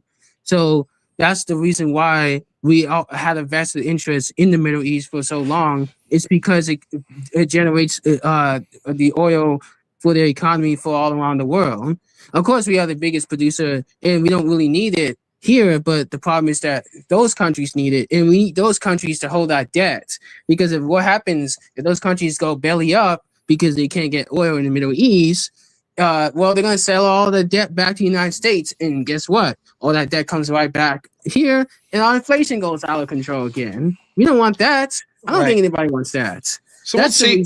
We'll see what I'll do. I got to let you go, but yeah, I mean, I think it's all good points. I'll be doing a call-in show again Thursday, so feel free to call back. But Maggie, it's an absolute pleasure to talk to you again, and hopefully we get to talk soon, man.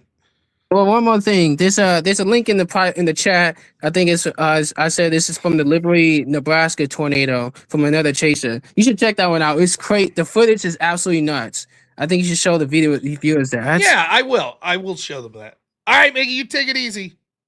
Saying not one step back. All right, take it easy, man. Yeah. Thursday noon. It's usually noon Eastern time. Here is what Miggy wanted to show. So he is a storm chaser. So here is not from Miggy, but one of the storms that was in Nebraska where he was at. I haven't watched this. Open up the house. Jeez.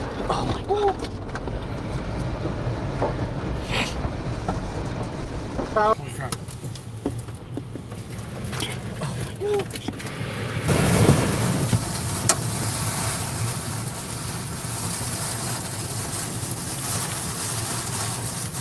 Yeah, saw it for 2 seconds, and I completely lost it because of convergence, chase convergence. Crazy.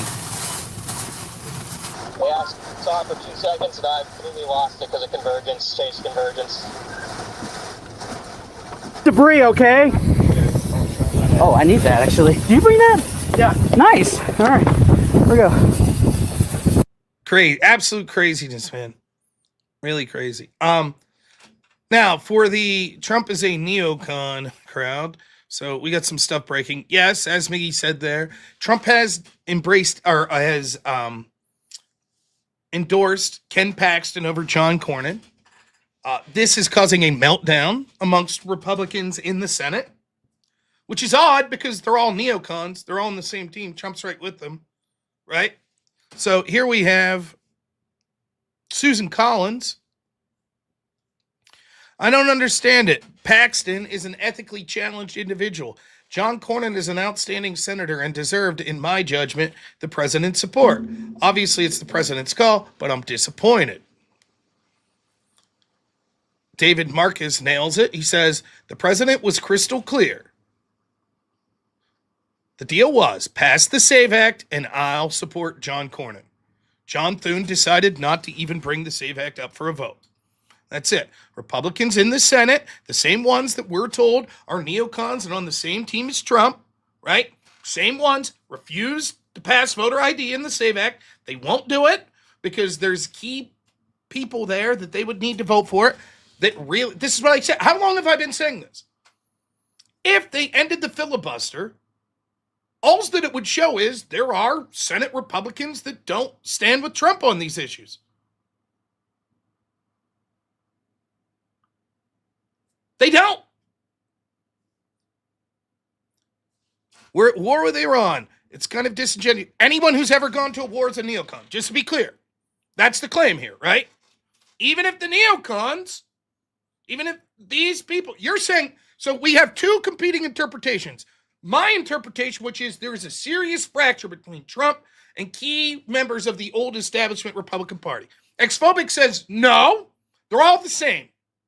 So I point out the actual key divisions. He says, if we're at war, that proves that he's neocon. So just to be clear, anyone who's ever gone to war is a neocon. Just to be clear. Is that just the United States, or how's that work?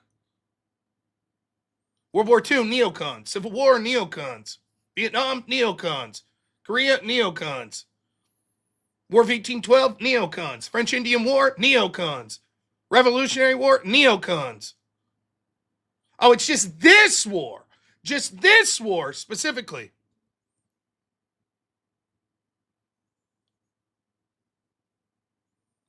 Explain to me, if they're all on the same team, why they're having division about this.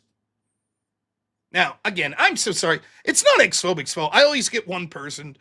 I apologize for that. I am done responding to Xphobic.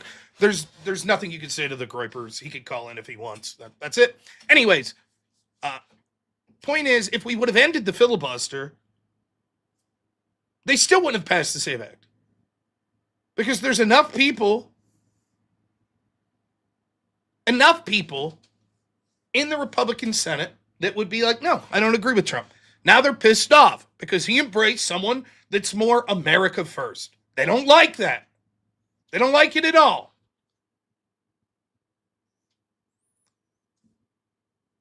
Brad Johnson posts out, and I agree with this. He says, Trump was about to back Cornyn after he won the primary. The brakes were put on by Paxton's gambit.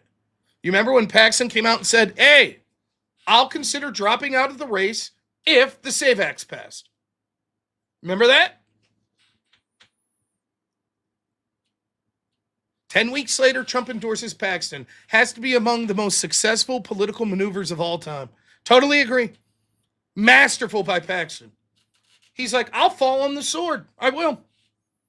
If the argument is John Thune and company, because here's what's happening. John Thune and all of these establishment guard Republicans, they look out for each other. So Susan Collins and John Thune and John Cornyn, they're all on the same team.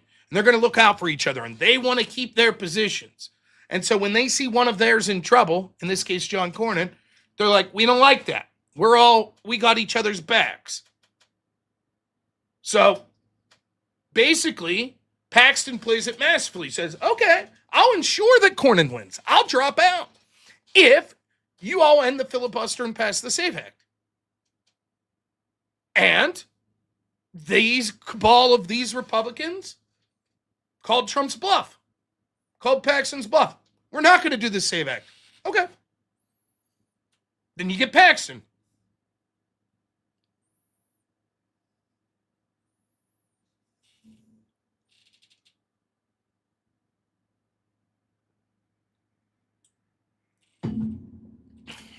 That's what's occurring.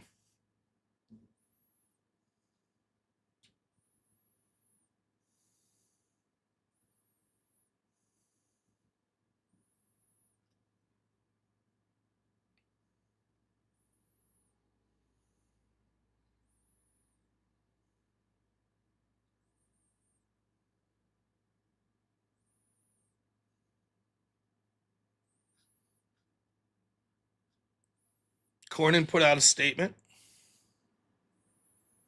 I've worked closely with President Trump through both of his presidential terms and voted with him more than 99% of the time. He has consistently called me a friend in this race. It's now time for Texas Republican voters to decide if they want a strong nominee to help our GOP candidates down ballot and defeat Tallarico in November, or a weak nominee who jeopardizes everything we care about. I trust the Republican voters of Texas. No, you refuse to endorse the SAVE Act.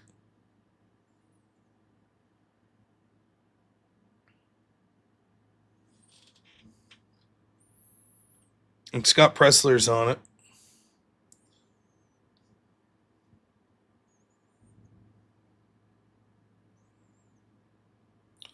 Just seeing anything else.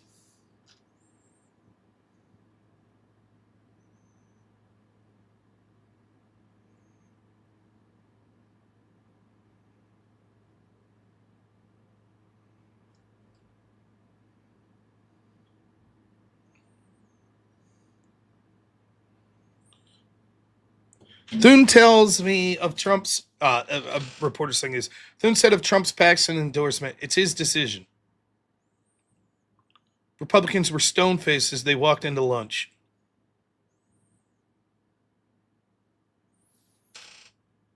Thune's very angry.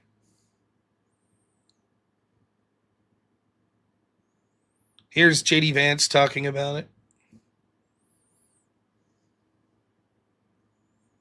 Well, I'd say a couple things, Nick. First of all, I think the president's very gratified by the response that he's heard from the base and from a lot of voters, I think, who are passionate about Ken Paxton. We think Ken Paxton is going to be a great senator for the people of Texas, but most importantly, a great United States senator who can work on solving the problems that all of us confront as a country together. I've known John Cornyn for a long time, but unfortunately, when it really counted, Ken Paxton was there for the country, was there for the president, and that's why he ultimately earned the president's endorsement. He thinks he's going to be a better senator, thinks he's going to make a better candidate. And so I do think it sends a message, but really not just the endorsement, but one of the things the president has done very effectively, going back 10 years in his leadership of the Republican Party and the country as president of the United States, is he said, I want people who fight for the good. I want people who can't be bought by corporate lobbyists, who can't be bought by Wall Street, who can't be bought by special interests. So there you have it. So, no, ultimately, I think that's great news. That's some of the best news I've heard. Now, the important work of winning the general election. The general election against Tallarico starts. But it's definitely a good sign. And for all of the people that say that Trump's just becoming a neocon, endorsing the guy running against John Cornyn is huge. That's huge, a step in the right direction. And again, this is my argument. Even if you don't like individual things Trump's doing, it is certainly true that more non-traditional candidates that should be more in line with the domestic focus and not foreign policy. Fuck you people in the chat. Are likely because of Trump. All right, now listen. We got about 40 minutes left in the show. I got another caller. You can still get in queue to call if you like. Well, let's get those super chats in, folks. Birdie the dog, $10 says, your base logical opinions why I keep coming back. Thanks, Rob. You're also funny as hell. Thank you. I try. I really try. If nothing else, I hope I'm funny. Let's see.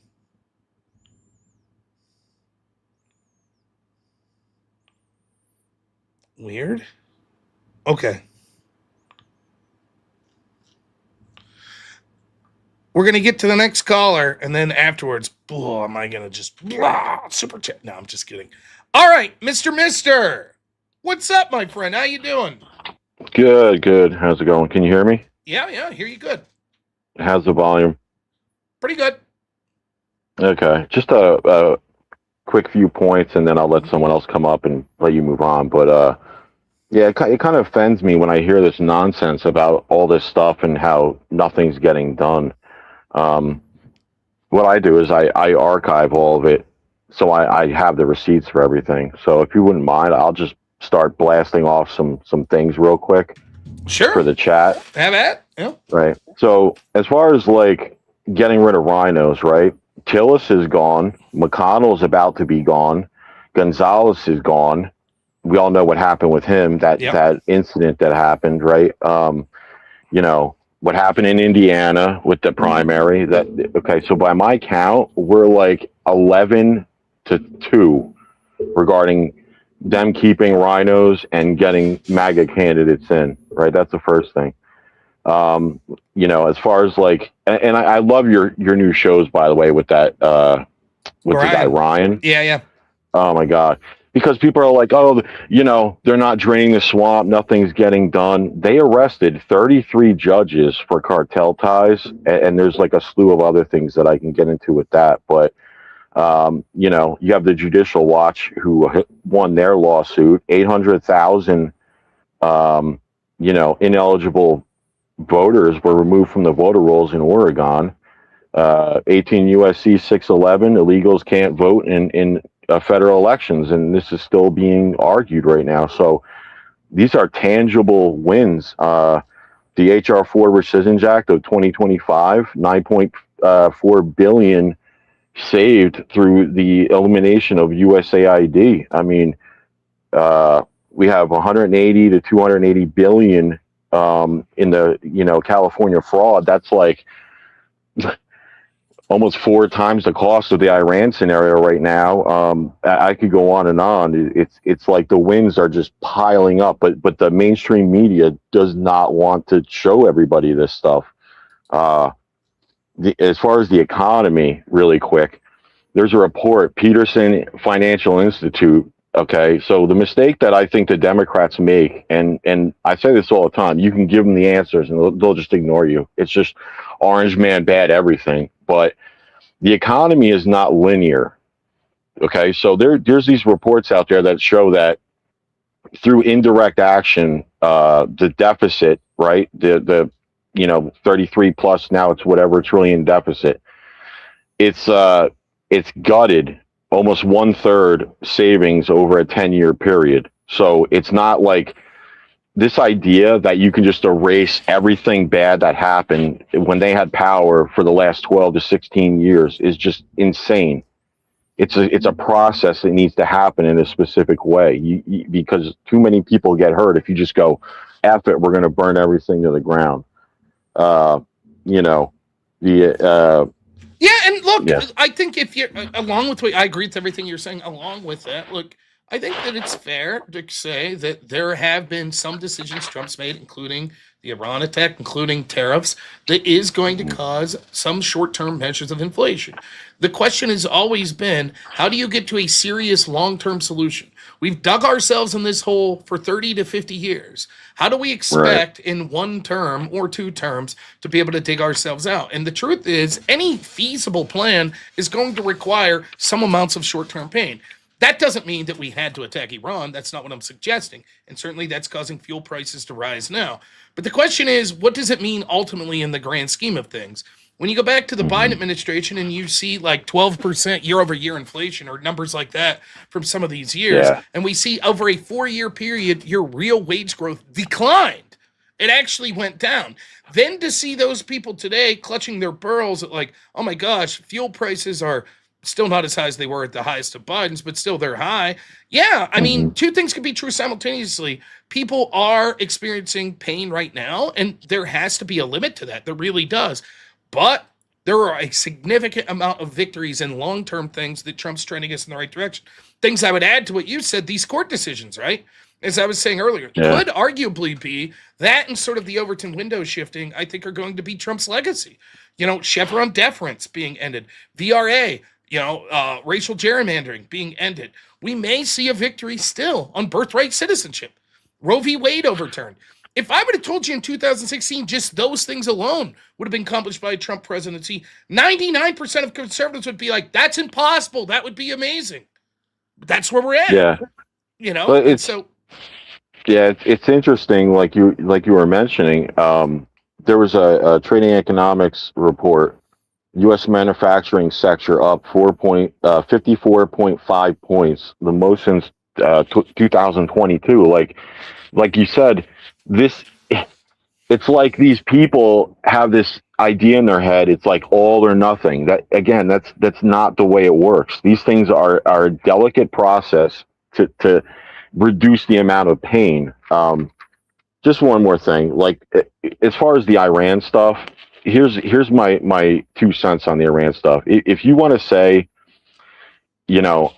Israel's bad and all this stuff, okay, I get it, but there's some issues I have with that stuff. First of all, they were infected with the woke virus like we were. There were before, let's talk about like pre-October 7th. they had protests in Israel from lefties, right? They're not immune to the same things that, they're like us in that regard. The other thing is, all these people that are harking on them, you seem to forget 46 Americans were unalived on October 7th. Are we just supposed to forget that shit? Like, I don't know. That seems a little, and Trump has been, he's said some things about Netanyahu, and maybe we don't know the full story. Like, he may be holding them back from doing things and being like, look, we're trying to keep the peace. We're trying to set up this regional way about us not having to deal with the Middle East. So if we get out of there, I see that as a win. If we're like, hey, we're working on the Golden Dome project, it's a regional thing, that's like a deterrent from us having to be the world's, like, policeman in the waterways or whatever. I see that as a huge win. So if I don't see a problem with us saying, let's make a deal with them. Yeah, I mean, let's see what the end result is. Is this the last hurrah, right? And then it's like, look, okay, now we're out. The big complaint of Israel was like, but Iran. It's like, okay, it's dealt with. That's it. You're on your own. We're not pissing with this shit anymore, right? Is that what's going to happen? Or is it some perpetual, we're going to be there for 4, 8, 10, 20 years, like Iraq or Afghanistan? Mm-hmm. Those are vastly different outcomes. I don't know. I would predict that I don't think that we'll ultimately see anywhere near what the Iraq war was here. So far, again, I don't like it. Let me be clear. Lately I've been, forced to deal with the doom and gloomers, and so I'm just giving my perspective on this. Right now, we have 13 service members dead. Horrible. But when you understand that in an average month, on average, 22 service members of the U.S. military die in training exercises. Right. Not in a conflict. 22. If I were to tell, if you would have asked me, look, we're going to do all the things we did in Iran so far, taking out all these people in leadership, et cetera, how many people, U.S. soldiers, do you think will have died? I'd have been like 300, 400? 13. Right. 13 is what we're up to. And, again, it could get way worse. It really could. Yeah. Next week, we could be talking about Trump sent boots on the ground and hundreds are dying. That could happen. But at what I'm looking at right now, my best prediction is this will probably go another month or so. And inevitably, there will be some sort of arrangement that will be had where the global community will basically make it clear to Iran, this is how it's going to be. And Iran will be forced to capitulate on a lot of this shit, but not everything the United States wants. Mm-hmm. And then Trump's going to say, oh, yeah, he'll declare it's a bigger victory than it actually is.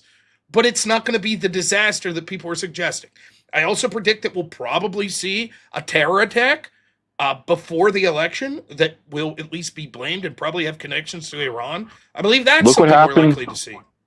Yeah, look what just happened in California. See, this is the thing that really upsets me. I'm like, look, if you want to be critical, that's fine. But how come these people don't talk about the other side of it?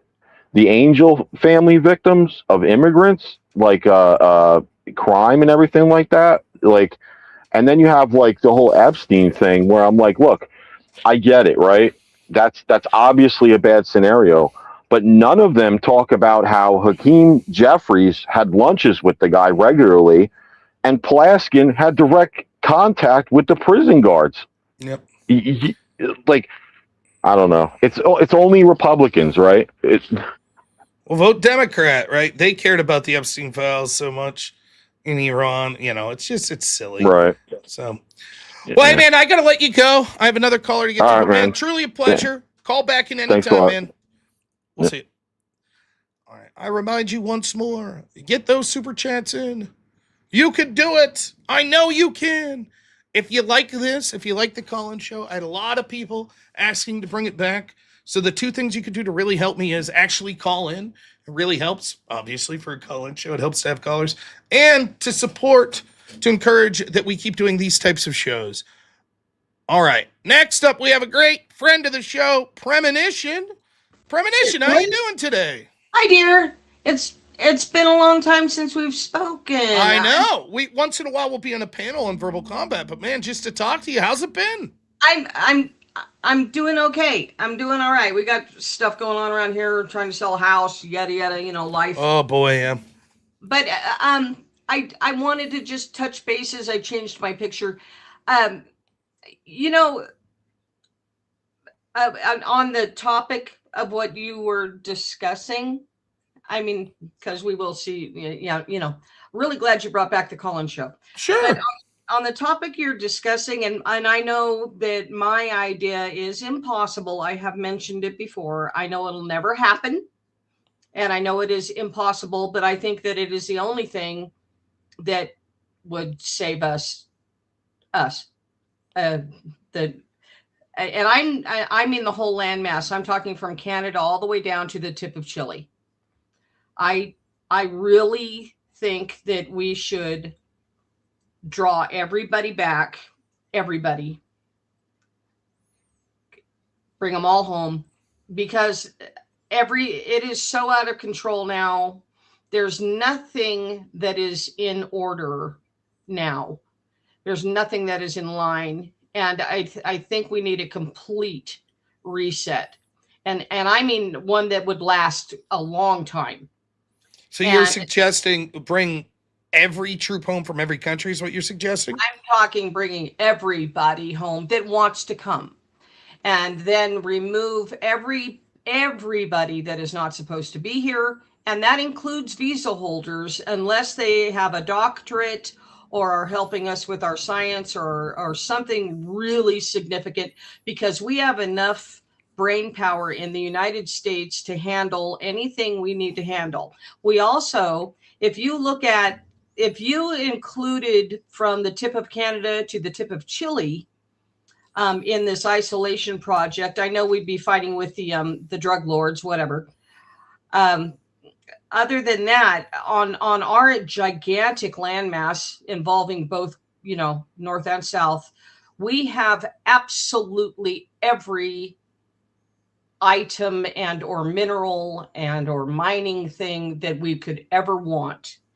And if we isolated, got to work, started building, mining, manufacturing, and stay that way until every single person on on both north and south has what they want, meaning a home if they wish, and property if they wish, and an education if they wish. You know what I mean? Everybody get everybody medicated. Well, I mean, I'm not for like socialized medicine or things of that nature, but in general, I don't have a problem with the idea of, now, like a lot of these military bases we have, just bringing people home. I am in agreement with that. I am in agreement with the moratorium on immigration until we get things sorted out, and then having very limited immigration of just high skilled stuff or people Yep. that are bringing unique skills. I'm for that, and I think that the practical there's going to be practical barriers to that, right? Of course, there's going to be a lot of pushback that there are going to be people like, that's too radical of a change too soon. There are so many industries that still rely on this. Fine, we could delay it, like, or incrementally phase it in over a 2 year period, whatever. And the big thing's going to be the mass deportations. It's going to be hard. We probably have close to 35, 40 million illegals in this country, if we're honest. And it's going to be hard to deport each and every one of them. I think that what we do is continue to obviously target the worst of the worst. And here's where I draw disagreement with Trump. I think that the first thing that I disagree with Trump is saying, well, there are a certain class of illegals that we should leave stay here. I disagree. In fact, I would like to see random raids of those very classes, just to encourage all of the illegals here that no one's safe, that any of you could be deported at any time, and then offer positive benefits to forcing them out or to self-deporting. That's what I would like to see. So, yes, is it physically impossible for us to have the infrastructure to deport 40 million people? Sure. But make the life miserable in the sense of, for these illegals, that if they don't self-deport on any given day, they could merely be grocery shopping, they could merely be showing up to work, and they'll be deported. We have gotten to the position where things have got out of hand so much that that's what needs to happen. It is not me being heartless, it's me being forced to harden my heart because of the people that wanted to intentionally destroy our country by opening these borders. So You just that's gave what me I. an idea. You just gave me an idea. As you were speaking, I just got an idea. Um, Now we've got a ton of Somalis and people from all over the planet, but we also have, I don't even know the number that we have up from South America. as you know. Mm-hmm. Now, okay, and I also, I'm just going to say this as a side note that I'm going to go right back to my point. I don't trust a single word that any of our politicians say at all, either side, none of them, not one of them. Anyway, not anymore. I'm done. I don't even watch the news. Anyway, but you know what we could do? When our president was talking about the taking that area next to Israel and turning that into a new Dubai, the American Dubai, or we're going to build a big city right here where they flattened Palestine. Okay. You know what they could do? This is an idea, and I really would like you to think about this. If we told the South American people that are here illegally and or legally that instead of building that, spending $40 billion or $1 trillion on a city across the ocean next to Jerusalem, that we will take that money and help them build up the South American continent in a similar fashion, those people would go back. I would. I will disagree with that plan. No more money to any of these countries. Period. Send the fuckers back. Don't make their countries good so they want to go back. Nope. Fuck that. The amount of money it would take for us to invest in, like, say, Venezuela, or not even Venezuela. Let's take a different, like Ecuador. The amount of money we would have to invest in Ecuador to give the same standard of life from Ecuador with all of the benefits they give, we would probably have to spend trillions of dollars building the infrastructure of Ecuador just to hope that people voluntarily return home. No, No, I would. that's the point. But what do they have? Okay, like if we isolate it out, we would have to start up our mining. We'd have to get our oil, drill our oil. We'd have to get our gold. We'd have to mine for everything we need, plutonium or whatever, or, I don't even know. We would have to examine the South American continent and see, like in Venezuela, they have the oil. We've got to work with them for their oil. So there would be if we examined what was actually on the ground on the South America side, what do we need from down there? To bring ourselves back to where we were 80 years ago, or however many years ago, or create a new us. You know what I mean? I don't. I guess just in general, I would say this: if the deal is, hey, Venezuela has things we like oil, we will purchase oil from them at fair prices. No problem there. The idea of giving 1 cent to any South American country to, hey, we hope this makes your country better so that your illegals that came to our country voluntarily return, I'm against that totally. Purchasing things in free trade is fine. Giving welfare to foreign countries so that the illegals that they allow or that came from those countries will voluntarily go back is a loser's proposition. The amount of money we would have to invest to make that financially feasible for those people to return home would outweigh any sort of benefit that we could theoretically get from oil purchase or anything. No, you're right. Actually, no, you're right. And that would eliminate my goal for getting a roof over every American's head. Right. No more homeless Americans. No more. Well, I disagree with that as well. I disagree. I think that it is not the duty of the United States government to ensure that every homeless person has a home. In fact, most homeless people are there because they have significant problems. Most of them have drug-related problems. And so this same sort of mentality was implied in California. So there are all these programs where they're like, we'll build these houses or apartments or whatever for the homeless and then put them in there. And you want to know, ironically, what happened? Yeah, they tore them apart. Not only did they tear them apart, but a lot of them overdosed. Right? More of them died. More of them got stronger into the throes of addiction because now they had all of this shit taken care of for them. So that gave them more time and resources to invest in drugs, which then they used to make their lives even worse. Yeah. And so what happens is, like, what we can see. And the other thing is, anytime you're talking about the governments having programs like that, it's going to be rife with waste and fraud. So, for example, I don't know what the latest numbers are, but we're talking, I believe, tens of billions of dollars that have fallen into a black hole in California for this very same idea. Let's house the homeless. It sounds ethical. Everyone should have a home. Everyone should have health care. But as soon as you say, well, that's the government's right, what they're doing is the way the government finances that is basically by taking resources from me and you. And then what happens is those resources are inevitably spent wastefully or through fraud. And then the stated goal is actually made worse. So for me, no, I don't think that we should take the money that we're spending overseas and instead spend it on ensuring that no one's homeless and everyone has health care. That's socialism. And I don't think that that's the method to go. I'm not a socialist. Oh, no. But that's how they'll play it. Yeah. But I am again coming from the female mind. My need is there's too much chaos. I'm tired. I don't know why we're in a war. Again, from a female mind, I don't want to be in a war. This has to stop. It's driving me nuts. Mm-hmm. And that's the only thing I can think. What I would do with my own family, if you're living in an area that you can't even go outside, I would bring my family into the house because of, again, female. And I think that's what my instincts are telling me, is that bring everybody home, get everybody settled, start remaking what we need, made in America, do what we need to do, again, from the female mind. And men should be the leaders. There should be no women in government at all.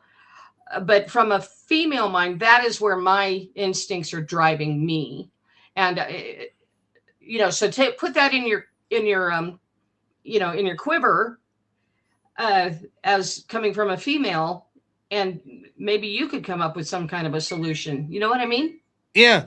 Well, hey, I think that there's definitely good parts of that. And I think the idea of we're monkeying around too much around the world and we need to focus more back home. I totally agree with that. So, hey, yeah. It's always a pleasure. I do got to run here. Of course. It was so nice to talk to you. Yes. Yeah. Hopefully we'll talk soon. I'll be back. All Bye, right, dear. Take it easy. All right. We only have a couple minutes. Now, it looks like it's going to be a loss for the Robster today. A victory for this terrible human being, Austin Hall, who not 2 days ago apparently correctly pointed out that $357 a day was highly unreasonable. Austin Hall, allegedly a John Cornyn fan. So there you have it. Oh, boy. We lose when it comes to that today. There's a lot to talk about tonight, so I'll be streaming at 10 o'clock tonight. There's a lot of stories. Some of them political, some of them are more cultural. We're going to talk some stories about universities here tonight, and a bunch of universities that are going bankrupt. We're going to talk about that. Some more crazy shit out of Canada that we'll be talking about with the MAID program. That's just, now they're recommending the parents should be allowed to kill their already born children if they have various diseases. So they should go ahead and be allowed to kill them, which is, of course, where people like me said it would always go. Once you have things like abortion up until birth and you say that you're allowed to have assisted unaliving, it's only a matter of time before you say, why limit the abortions until before born? Why not have after-birth abortions? And that's exactly what we're going to see. So we could talk. There's some other things, speaking of women, that we're going to talk about, particularly women. An experiment that I saw was reading about giving women testosterone and what their effects were. And then, of course, we'll probably be talking about John Cornyn and Graham Planter as well. More news on that. Demand a whip song before we end. Now, there will be no whip song unless we get anywhere close to our $357 goal. We have failed. We have failed in the fundraising departments today. Now, that's okay. Now, let me say for real, if I can talk for a moment. There's a lot of problems with this show. Today went strikingly well. I had a great time with it. It's particularly nice to hear so many people like Premonition there, like Miggy, like Byron, Lobster, that I don't get to hear from when I'm doing the night show. So it's absolutely amazing to hear from those people and totally worth it. The primary reason that I stopped doing the daytime call-in shows was because of the trolls that were trying to get my channel canceled. And it just became difficult. The Thomas Massey Cope we talked about a little, but we started the show off talking about that. But here's another reason that I sort of started to limit the daytime call-in show. I sort of get burned out. I really do. It doesn't seem like that. Like, look, I have a very likable and easy job coming on here and talking, but like, here's sometimes a day with the daytime call-in show. You know, I spend 2.5 hours on this show and probably a half hour beforehand getting it ready. So that's 3 hours. Then I do the extravaganza, which I spend an hour getting ready for, then an hour of the show. That puts me at 5 hours for the day. And then I normally do a 4-hour stream at the end of the night, which takes me about an hour to get through. So that's another 5 hours. So I'm talking about 11, 12 hours of work. And because it's spaced out all through the day, starting at noon, then at 5:30, then at 10, I really lose time with my family, is in effect what happens. And so I'm not going to quit streaming no matter what. But if it's like, well, I'm putting in all of this time, you know, about 3 hours for the daytime talk show or call-in show, if I have to get rid of something because I'm getting burned out, it's going to be that. Because apparently there's less of an interest in it, both with the amount of people that watch and with the, you know, donations that come in. So it's not, I totally get it. If I was you all, I wouldn't donate to me, right? And I never want people to feel obligated. It's just, you go the direction that the audience is telling you to go, largely. You don't sell out. But if I'm doing a bunch of debates and it's clear that's when the majority of people are watching me, that's when the majority of people are supporting me, I'm incentivized to do more debates. If I do a call-in show and it doesn't get a lot of reaction and it doesn't get a lot of support, well, then it's like, oh, okay. It's sort of the audience way of telling me, do something else.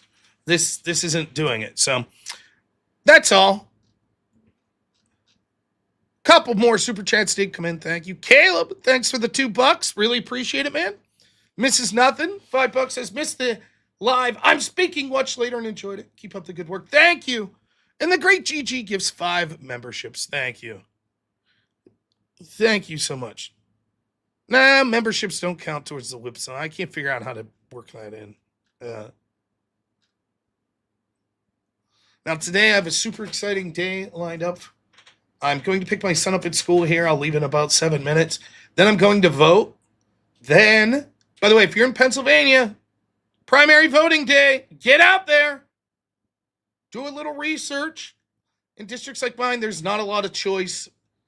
But do your research. These races do matter. So get out and vote if you can. If you've done your research. If you have no clue, then, you know, whatever, don't vote.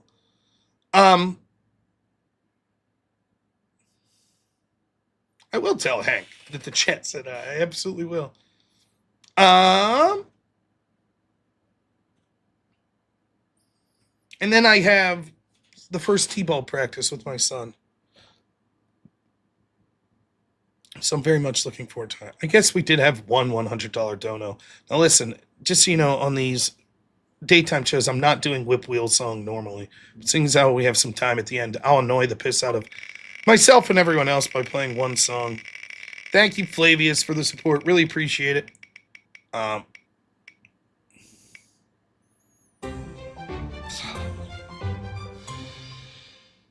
Guess it could have been worse. All right, enjoy this one. Then we'll start to get up out of here.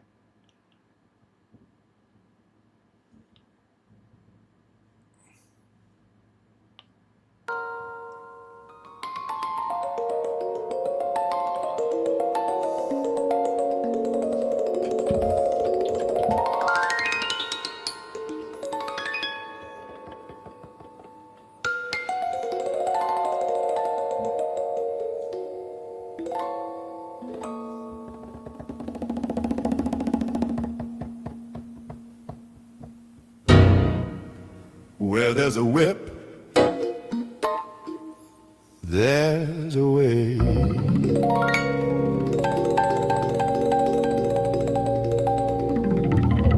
Where there's a whip, it's worst. there's a way.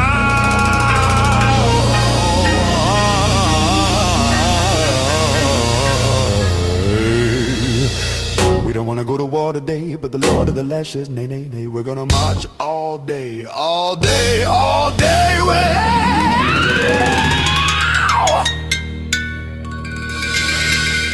Where there's a whip,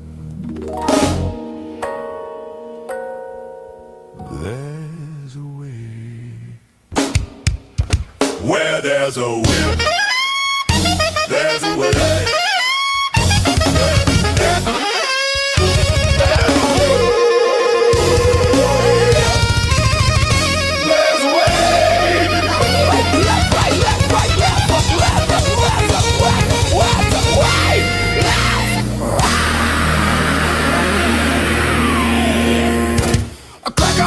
Says we're gonna fight, we're gonna march all day and night and more.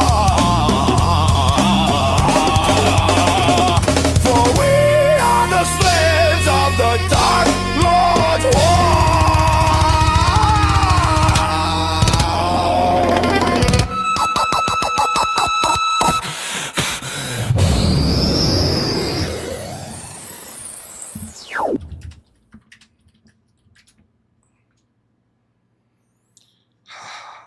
Well, that was horrible.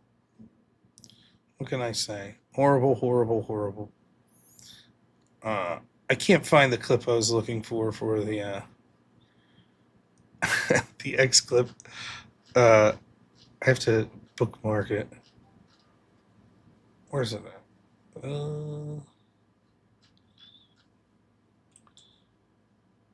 I'm not gonna find it. What's even the point? All right. Well, over on Rumble, we raided over to Aspen Gold. Here on YouTube, we're going to raid over to Jim Bob. So I hope you guys enjoy both of those raids. I'll be back around 10 p.m. Eastern tonight. Thank you so much to everyone who supported the stream. Thanks to my friend Avers, my editor Black Elk. Thank you to all of my wonderful mods, everyone who donated today. Thank you so much to everyone who called in, everyone who watched and liked the stream. Everyone who chatted, and even if you didn't chat, thank you to you all. I appreciate it on all platforms. Enjoy these raids. I'll see you at 10 p.m. this evening. We'll talk to y'all soon. As always, have a good one.